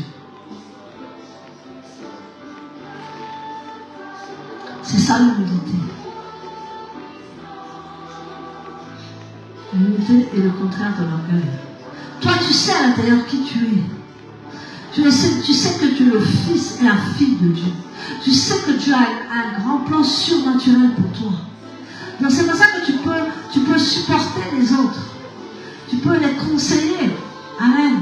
Tu peux être avec eux, même s'ils ne sont pas avec toi. Tu as la capacité, l'autorité de pouvoir les contourner, de pouvoir leur dire, voilà Dieu comment il est. Voilà ce que Dieu a fait de moi. Seigneur, merci. Parce que nous demandons l'humilité ce matin. Et nous demandons à Dieu de servir les autres. Et ce matin, même si tu dois nous rabaisser au plus bas, nous savons que tu as un grand plan pour nous. Un grand plan rédempteur.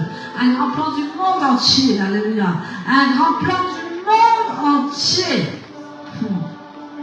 Il a un plan pour toi dans le monde entier. Et c'est là où tu es qui te demande l'humilité. C'est là où tu es qui te dit serre les autres. N'arrête pas de servir. Parce que le moment où on n'a plus envie de servir. Parce qu'il y a tant de méchanceté. Mais Joseph ne s'est pas laissé imprégner par ça. Tu dois être fort, tu dois être fort. Joseph ne s'est pas laissé imprégner par la méchanceté des autres. Il ne s'est pas plaint. Amen. Il ne s'est pas plaint. Il a continué. Il a travaillé en prison. Il a travaillé chez Potiphar. Il a travaillé dans divers endroits. Et il a continué à servir Dieu dans son travail. Il n'a pas écouté les méchancetés. Il n'a pas écouté, je suis découragé. Il n'avait pas quelqu'un. Il n'avait pas besoin de quelqu'un pour l'encourager. Alléluia. Il avait Dieu. Et il avançait par la force de Dieu. Il savait quel était son destin. Est-ce que tu connais ton destin ce matin? Il savait quel était son destin. Il dit, je passerai toutes les épreuves. Je passerai toutes les choses. Je fermerai ma bouche, mais je passerai. Et tu vas m'élever, Seigneur, au temps convenable. C'est ce que tu dois dire à Dieu. Supporte les insultes. Supporte les humiliations. C'est ce que l'apôtre Paul disait. Amen. On nous fracasse tous les jours. On nous massacre tous les jours. On dit du mal derrière nous, nous bénissons. Bénis ceux qui te maudissent. Bénis ceux qui te font du mal. Et tu verras la gloire de Dieu. Amen. Maintenant, on va demander à Dieu la force et l'autorité. Alléluia. Maintenant, tu vas demander la force et l'autorité. Pas la force du monde, pas l'autorité du monde, mais la force et l'autorité quand tu prêches. La force et l'autorité quand tu adores. La force et l'autorité quand tu évangélises. La force et l'autorité de parler de la part de Dieu. Maintenant que tu as passé tous ces toutes ces étapes dans la prière. Demande à Dieu la force et l'autorité maintenant. Amen. Seigneur Dieu, je viens devant toi pour que tu me donnes la force et l'autorité. La force et l'autorité de pouvoir te louer et t'adorer tous les jours de ma vie. La force et l'autorité de pouvoir défier le mal par le bien. La force et l'autorité d'être amour et miséricordieux, même si on me fait de mal. Donne-moi la force et l'autorité et établis-moi, Seigneur, comme serviteur et servant. Établis-moi, Seigneur, avec la force et l'autorité de parler, avec la force et l'autorité de réduire la nuit à néant, avec la force et l'autorité de défier Satan, mais tu as perdu dans cette œuvre, tu as perdu avec mon frère et ma soeur, tu as perdu parce que Dieu est plus haut que tout. Énerve-toi même dans la prière ce matin, énerve-toi, lève la voix et te dis, Seigneur, donne-moi la force et l'autorité pour combattre l'ennemi, donne-moi la force et l'autorité pour combattre l'antéchrist, donne-moi la force et l'autorité pour combattre les ténèbres, parce que tu nous as appelés à lumière, donne-moi la force et l'autorité de faire les choses que tu m'as appelé d'avance à faire, donne-moi la force et l'autorité, donne-moi le courage, comme Josué avait le courage, Moïse lui a dit, sois courageux, sois fort. Ce matin, Dieu te dit, sois fort, sois courageux pour pouvoir défier tous les manigances du diable, pour pouvoir défier tout le mal qu'on met devant toi, et que toi tu aies la miséricorde. Demande à Dieu la force et l'autorité d'aimer quand on ne t'aime pas. Demande à Dieu la force et l'autorité de ceux qui t'ont fait du bien. Ils ont vécu ces choses. Ils ne regardent pas ta faiblesse. Ils ne regardent pas où tu es. Ils ont la force et l'autorité de l'amour parce qu'ils ont déjà passé par tout ça. Ils ont la force et l'autorité de pouvoir t'épauler, de pouvoir que tu ailles plus loin parce qu'ils ont vécu ces choses. Demande à Dieu la force et l'autorité de pouvoir combattre l'ennemi, d'être plus que vainqueur par celui qui t'a aimé. Demande la force et l'autorité de pouvoir combattre les ténèbres et de pouvoir avancer dans la lumière que Dieu t'a prévue d'avance. Que tu te lèves et que tu sois éclairé. Que la lumière brille maintenant au nom puissant de Yeshua. Que la lumière brille maintenant. Que les flammes de la Hanouka brillent maintenant au nom puissant de Yeshua. Que Hanouka qui est bientôt, qui est le 25 décembre au 2 janvier. Que la lumière brille dans ta chaumière. Que la lumière brille au sein des ténèbres. Que la lumière brille dans ton cœur. Que la lumière brille dans ton âme. Et que cette fête de Hanouka soit une fête inoubliable dans ta vie. Parce que tu as choisi la bonne lumière, la lumière de Yeshua. Tu as choisi la bonne lumière, la lumière de Yeshua. Car tu es ma sainteté,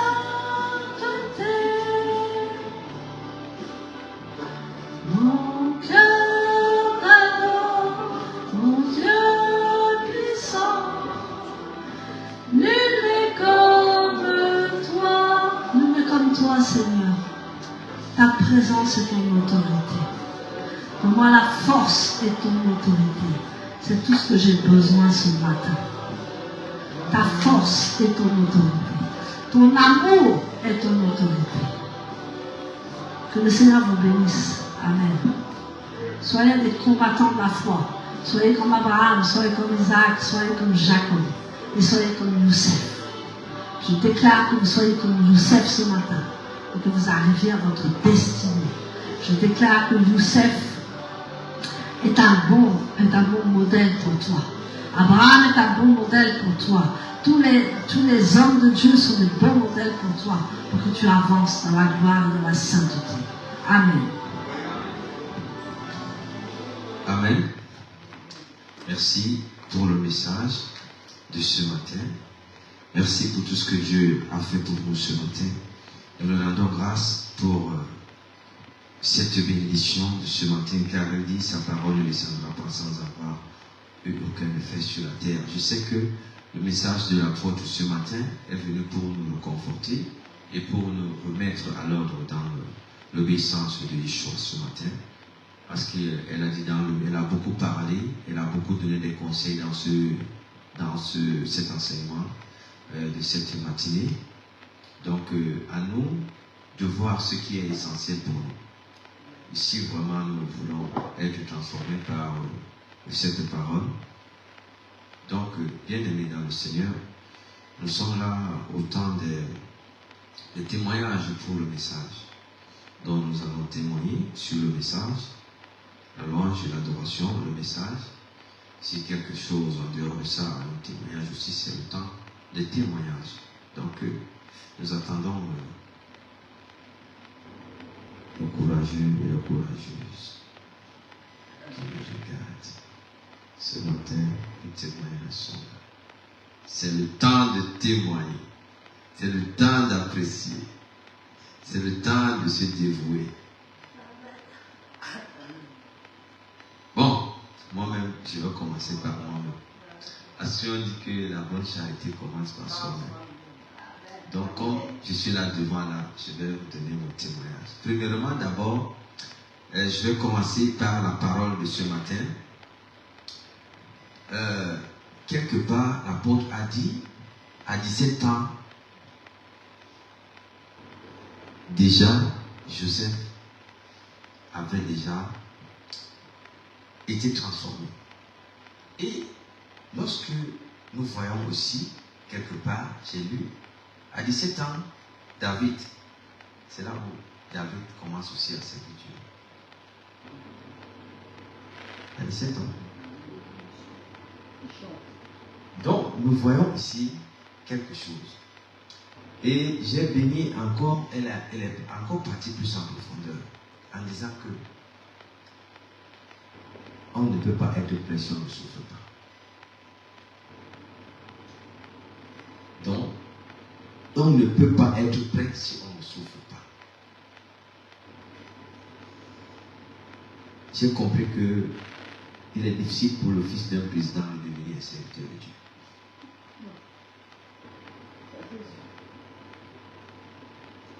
Mais il est facile pour un fils d'un planteur de devenir un serviteur de Dieu. Le fils d'un planteur de devenir un serviteur de Dieu.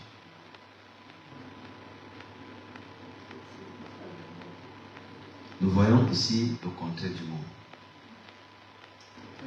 Parce que, pauvres ceux qui sont en esprit, mais car le royaume des cieux les appartient, c'est dans Matthieu chapitre 4 au 7.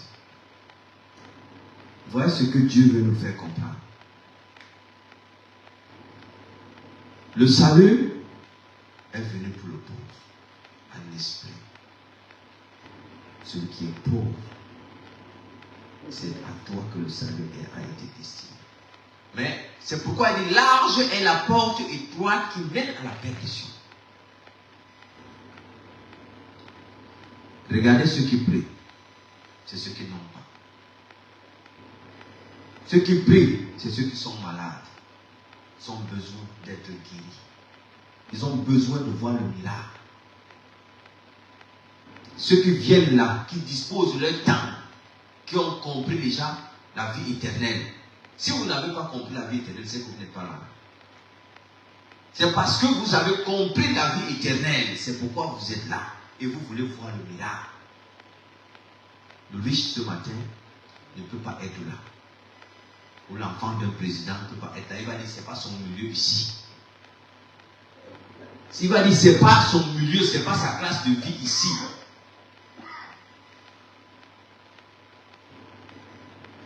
Mais Yeshua, il a obéi de ses souffrances et pour sauver toute l'humanité. Il a fait la preuve de la grandeur, de la dimension la plus élevée, la plus haute dans le monde. Il a montré que moi qui suis plus grand, je peux devenir aussi plus petit. Je peux me rabaisser, accepter qu'on me marche dessus, qu'on me humilie et qu'on me crache et qu'on me fasse tout. Mais pour que nous soyons sauvés. Il avait un but. Yeshua avait un but en acceptant ses souffrances. C'était pour le salut. Et pour nous enseigner que si nous voulons être grands, nous allons passer par la souffrance. Moi, j'en ai passé par plusieurs souffrances quand l'apôtre parlait ce matin. Si je prêche aujourd'hui, parce que j'en ai passé par plusieurs souffrances. Même les prisons, j'en ai fait. Moi, j'en ai fait même les prisons. Si je vous déroule ma vie, vous allez même tomber au sol. Je ne suis pas devenu apôtre aujourd'hui parce que c'est l'amitié avec l'apôtre qui est là.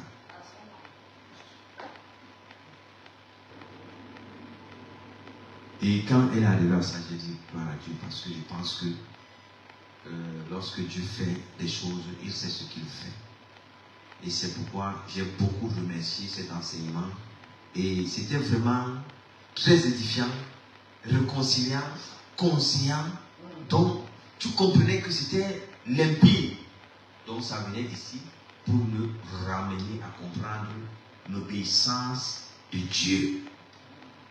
Si tu as besoin de devenir obéissant, accepte donc la souffrance. C'est pourquoi on dit souvent que tant que tu ne souffres pas, c'est pas encore bon. Et encore, il y a un mot qu'elle a dit que quand tu n'as pas de problème, il y a un problème, sache que non, ça ne va pas. Mais c'est quand tu as le problème, donc maintenant qu'il faut comprendre que oui, avec Dieu, c'est déjà bon. Et il y a un monsieur chez nous qui a sorti une théorie en disant que lorsque tu es en danger, tu n'es même pas en danger.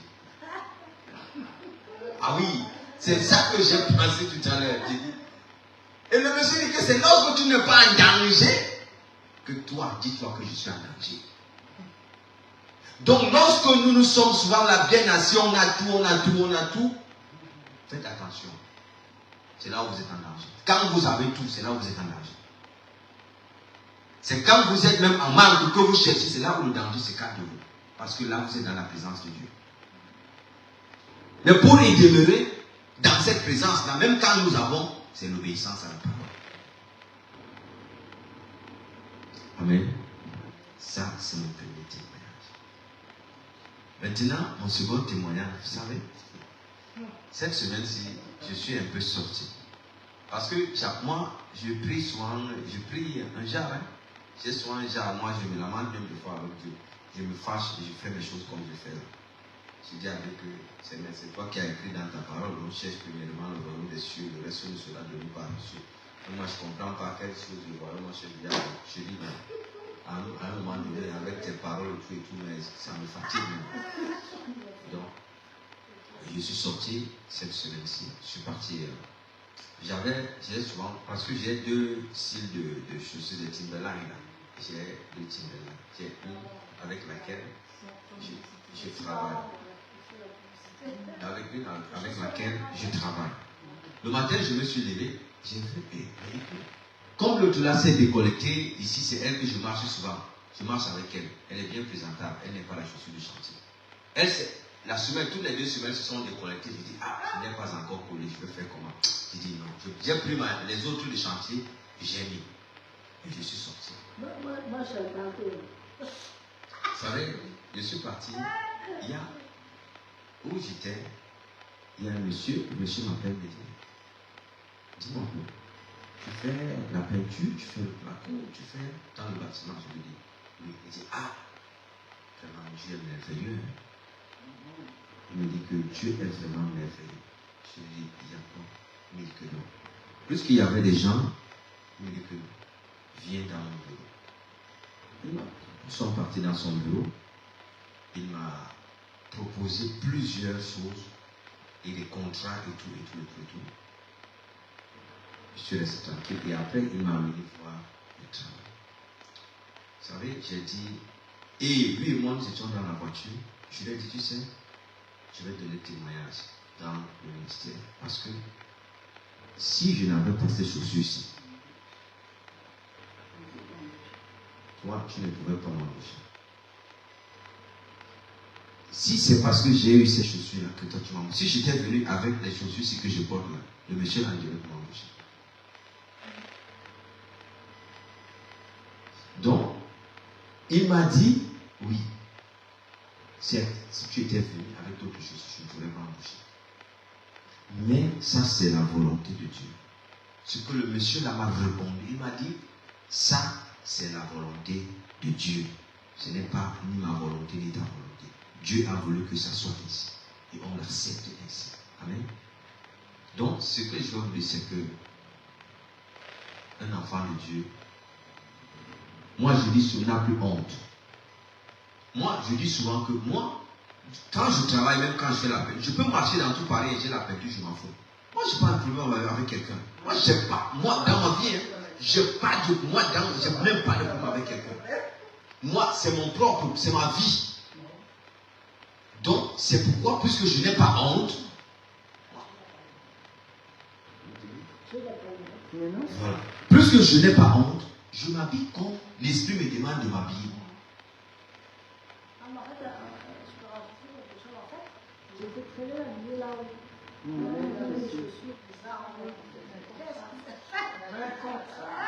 Voilà. Donc, le monsieur me dit, mais quand tout le monde qui me regardait disait que, mais regarde, tu es bien, tu es comme un Américain, mais en bas là-bas, tes timberlands là, c'est.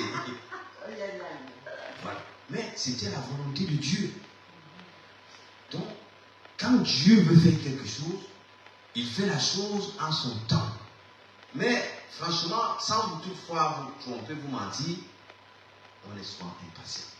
Personne ne peut me dire qu'il n'est pas impatient de la promesse de Dieu. Non, si moi je vous le dis, c'est que c'est ça mes combats. C'est ça mes combats. Mais personne ne peut dire qu'il n'a jamais été impatient parce que c'est une école, c'est une étape de la vie. C'est une école, une étape de la vie à franchir ces épreuves pour pouvoir grandir. Donc, c'est pourquoi j'ai voulu donner ce témoignage aussi. Amen. Je laisse aussi d'autres personnes donner ce témoignage comme nous sommes dans ce temps.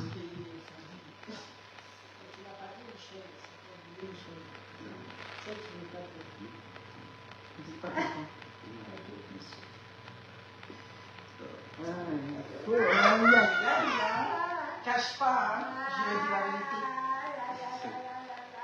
Donc, je vais te demander des choses à dire. Ne cache pas. Et pasteur Miguel, oui, en ce temps.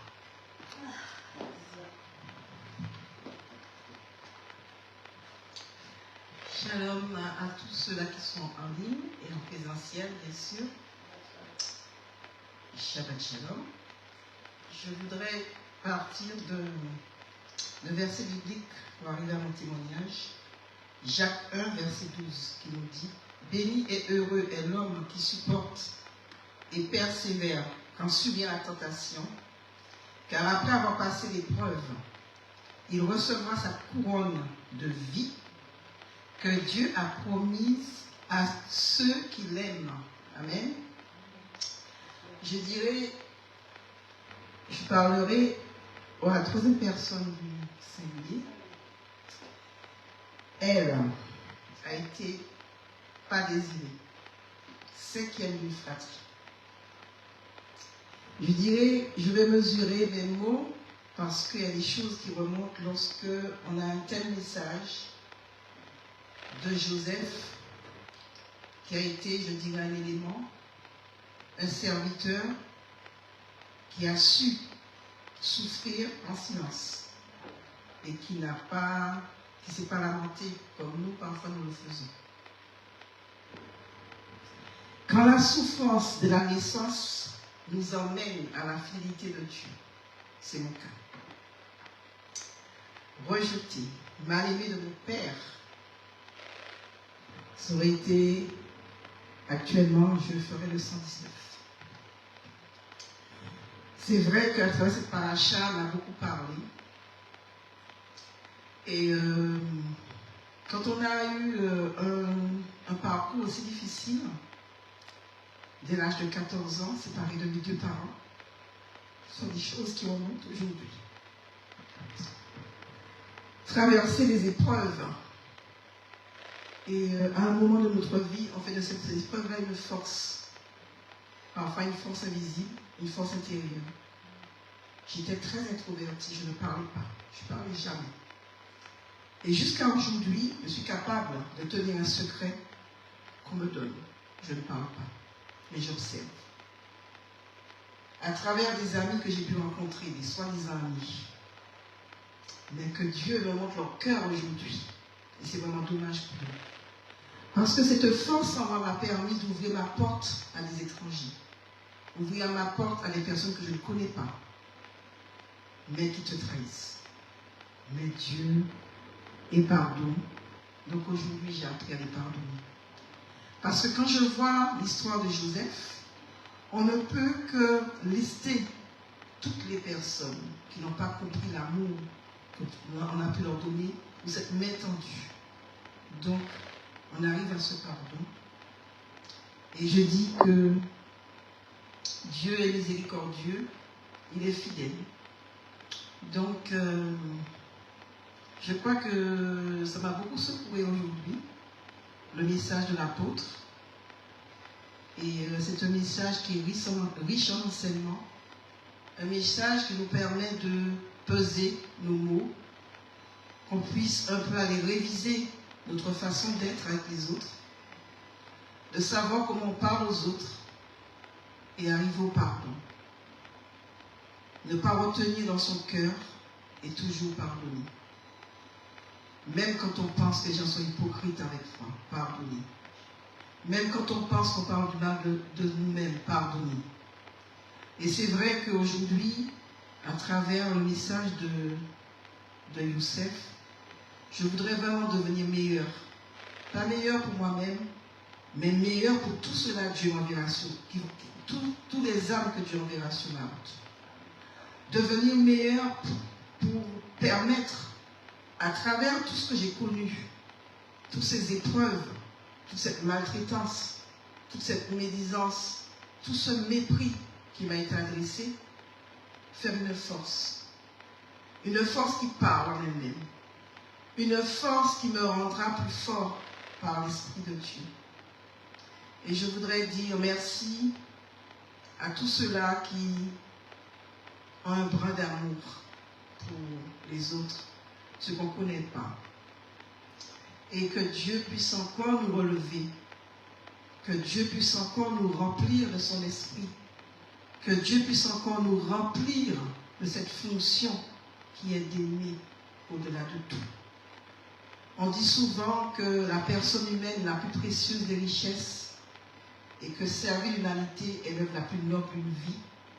Et je voudrais faire partie de ceux-là qui continuent mon chemin, qui continue à me battre pour que l'évangile puisse être connu là où Dieu m'enverra. Amen. Amen. On peut quand même acclamer les arbitres. Amen. Encouragez les témoignages dont vous n'avez pas témoigné. Il y a quand même un amour ce matin pour les témoignages. Ça c'est, vous avez prié de la force, que Dieu vous donne la force. La force là c'est pour l'autorité ici dans le ministère, pas l'autorité à la maison, hein. C'est ici l'autorité. Donc nous attendons aussi s'il y a des gens qui veulent témoigner. Nous attendons le témoin de Joseph. Si personne dit qu'il n'est pas un Joseph dans sa famille, c'est que c'est un problème. Bon, moi, comme il n'y a personne, je vais terminer avec le dernier témoignage. Le dernier témoignage, c'est ceci. L'histoire de Joseph, c'est une histoire qui parle à tous les serviteurs de Dieu. À tous ceux qui sont appelés serviteurs de Dieu. Et j'ai toujours dit, Joseph, il a ouvert la souffrance pour les serviteurs de Dieu. Au travers de Joseph, nous voyons son humiliation. Nous voyons la trahison. Nous voyons ses souffrances. Nous voyons qu'on a même méchamment parlé mal de lui. Qu'est-ce qu'on ne dit pas aux hommes de Dieu aujourd'hui? Qu'est-ce qu'on ne parle pas pour les hommes de Dieu aujourd'hui? Mais est-ce que quand vous parlez, est-ce que Dieu ne voit pas? Dieu le voit. On n'est pas les serviteurs des hommes, on est les serviteurs de Dieu. Dieu ne va jamais laisser son serviteur être vilipendé. Parler mal contre un serviteur, c'est reprendre la malédiction. Donc, parce que le serviteur, il passe par toutes ces souffrances. Vous ne voyez pas pendant qu'il passait les souffrances. Il était seul avec Dieu. Et deux fois, il est souvent avec les personnes. Mais lorsque vous arrivez, vous voyez déjà qu'il est serviteur. Parce que les frères de Joseph n'ont pas vu la souffrance de Joseph. Après l'avoir vendu, ils sont partis. Joseph a commencé à souffrir jusqu'à devenir ministre et avoir tout l'héritage. Joseph contre l'armée égyptienne, il a combattu. Étant même en prison, Joseph avec Potiphar, des problèmes. Mais est-ce que son Dieu l'avait laissé? Non. Quand le temps de Joseph était arrivé, Dieu l'a juste poussé. Même si tu dors, il n'y a pas un souci. Donc quand toi ton temps va arriver, même dans ton sommeil, Dieu te pousse. Oui, même dans ton sommeil même si tu dors là, parce que le sommeil, si tu dors pour Dieu, Dieu te pousse. Oui, il te pousse. Oui. Dieu te pousse dans le sommeil, il te pousse. Donc bien aimé dans le Seigneur, ce témoignage, moi je suis un Joseph de ma famille. Je suis un Joseph de ma famille. Parce que ma famille, il n'y a personne dans ma famille qui a Yeshua. Il n'y a personne dans ma famille qui a Yeshua. Tous dans ma famille, personne ne connaît Yeshua. Je n'ai que peut-être mon petit cousin qui m'avait annoncé l'évangile. Lui, Dieu l'a utilisé juste pour me dire, grand, viens aussi ici. Depuis que je suis arrivé jusqu'à aujourd'hui, et lui, il est sorti. Et lui, il est sorti. Il a continué avec ses études aujourd'hui. Donc moi, je suis resté. Donc je vois donc que c'est moi qui dois être le sauveur de cette famille. Amen. Donc je dis aussi à tout le monde ici que, comme a dit l'apôtre ce matin, nous sommes les Joseph de nos familles. Pas les Joseph de bouche. Oui, parce qu'il y a les Joseph de bouche. Mais il faut qu'on soit donc des Joseph qui sont déjà formés pour rentrer maintenant, les dire, voici cela. Voici cela, voici cela. Et ils vont voir au travers de ton obéissance d'abord toi-même. Ils vont voir que ce que tu faisais, tu ne le fais plus. Mais tu es venu autrement. Et c'est pourquoi Joseph, lorsqu'il avait vu ses frères, il a dit, ah, ils sont là. Moi, j'ai payé un peu pour eux. Mais ils ne connaissaient pas Joseph. Joseph les connaissait déjà. Donc, plus que nous connaissons nos familles, nous savons de quoi ils ont besoin. Et c'est pourquoi Dieu nous a mis à part pour nous donner le salut, pour que nous les amenions le salut vers eux. Pour qu'eux aussi ils soient sauvés. Amen. C'était ça mon témoignage.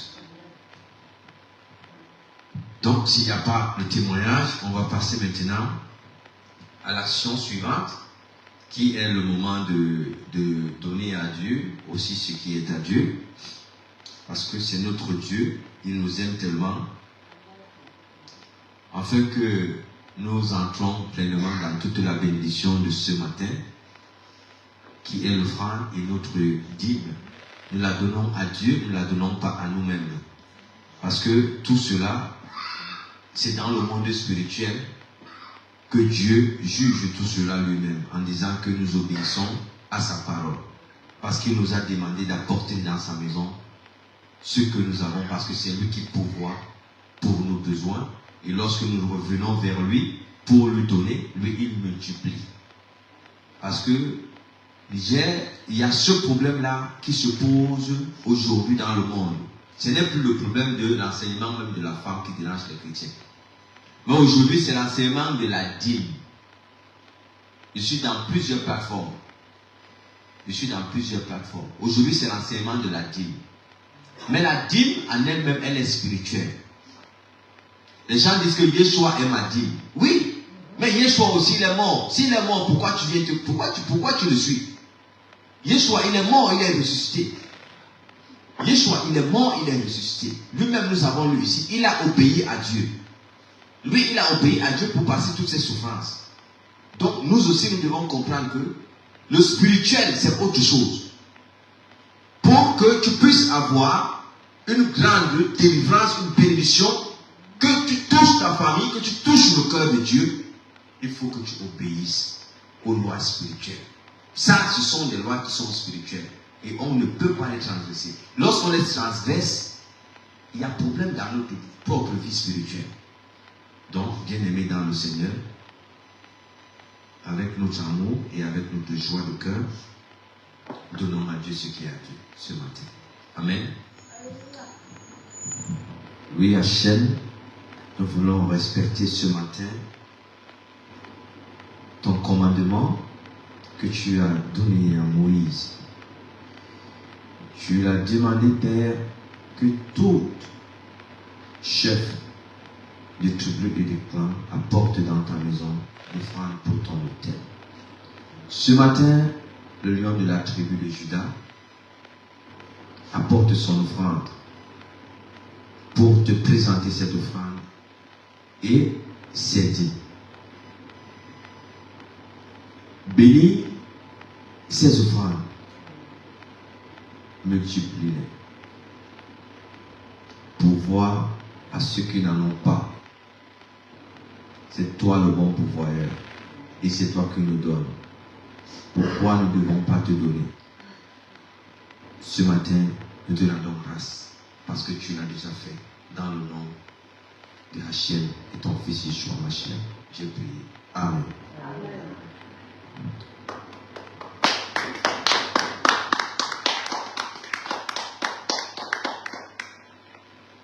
Maintenant, nous allons passer aux annonces du ministère.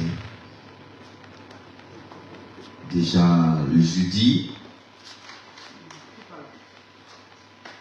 à partir de 15h, 18h, nous devons nous retrouver ici à la Kirela pour les éventuelles causes dans notre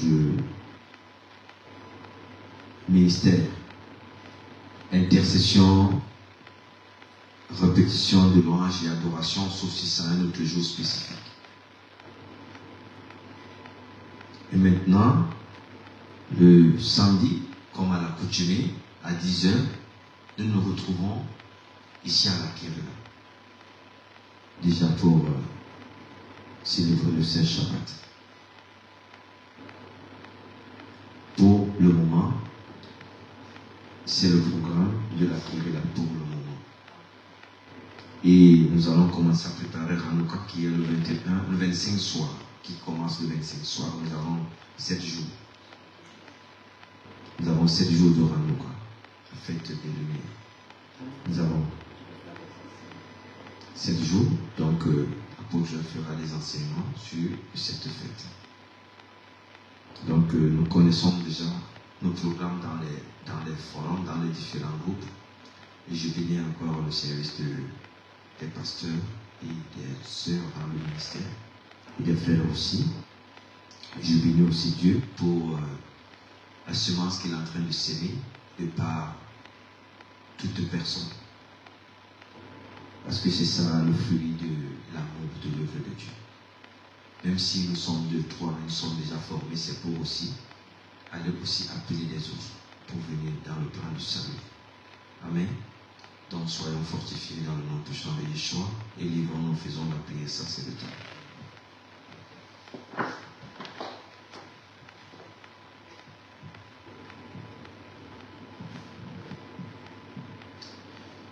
Yivarecha Adonai, Veish Merarekra. Amen. Qu'Adonai te bénisse. Amen. Et te garde. Amen. Yaher Adonai Panahir Elekra Vero Mekra. Amen. Qu'Adonai fasse briller sa face sur toi. Amen. Et te soit favorable. Amen. Yisha Adonai Panahir Elekra Veasem Lekra Shalom. Amen. Qu'Adonai lève sa face vers toi, Amen, et te donne la paix. C'est ainsi qu'ils placeront mon nom dans le peuple d'Israël, afin que je les bénisse. Amen. Shabbat Shalom à tous et à toutes. Shabbat Shalom. Shabbat Shalom.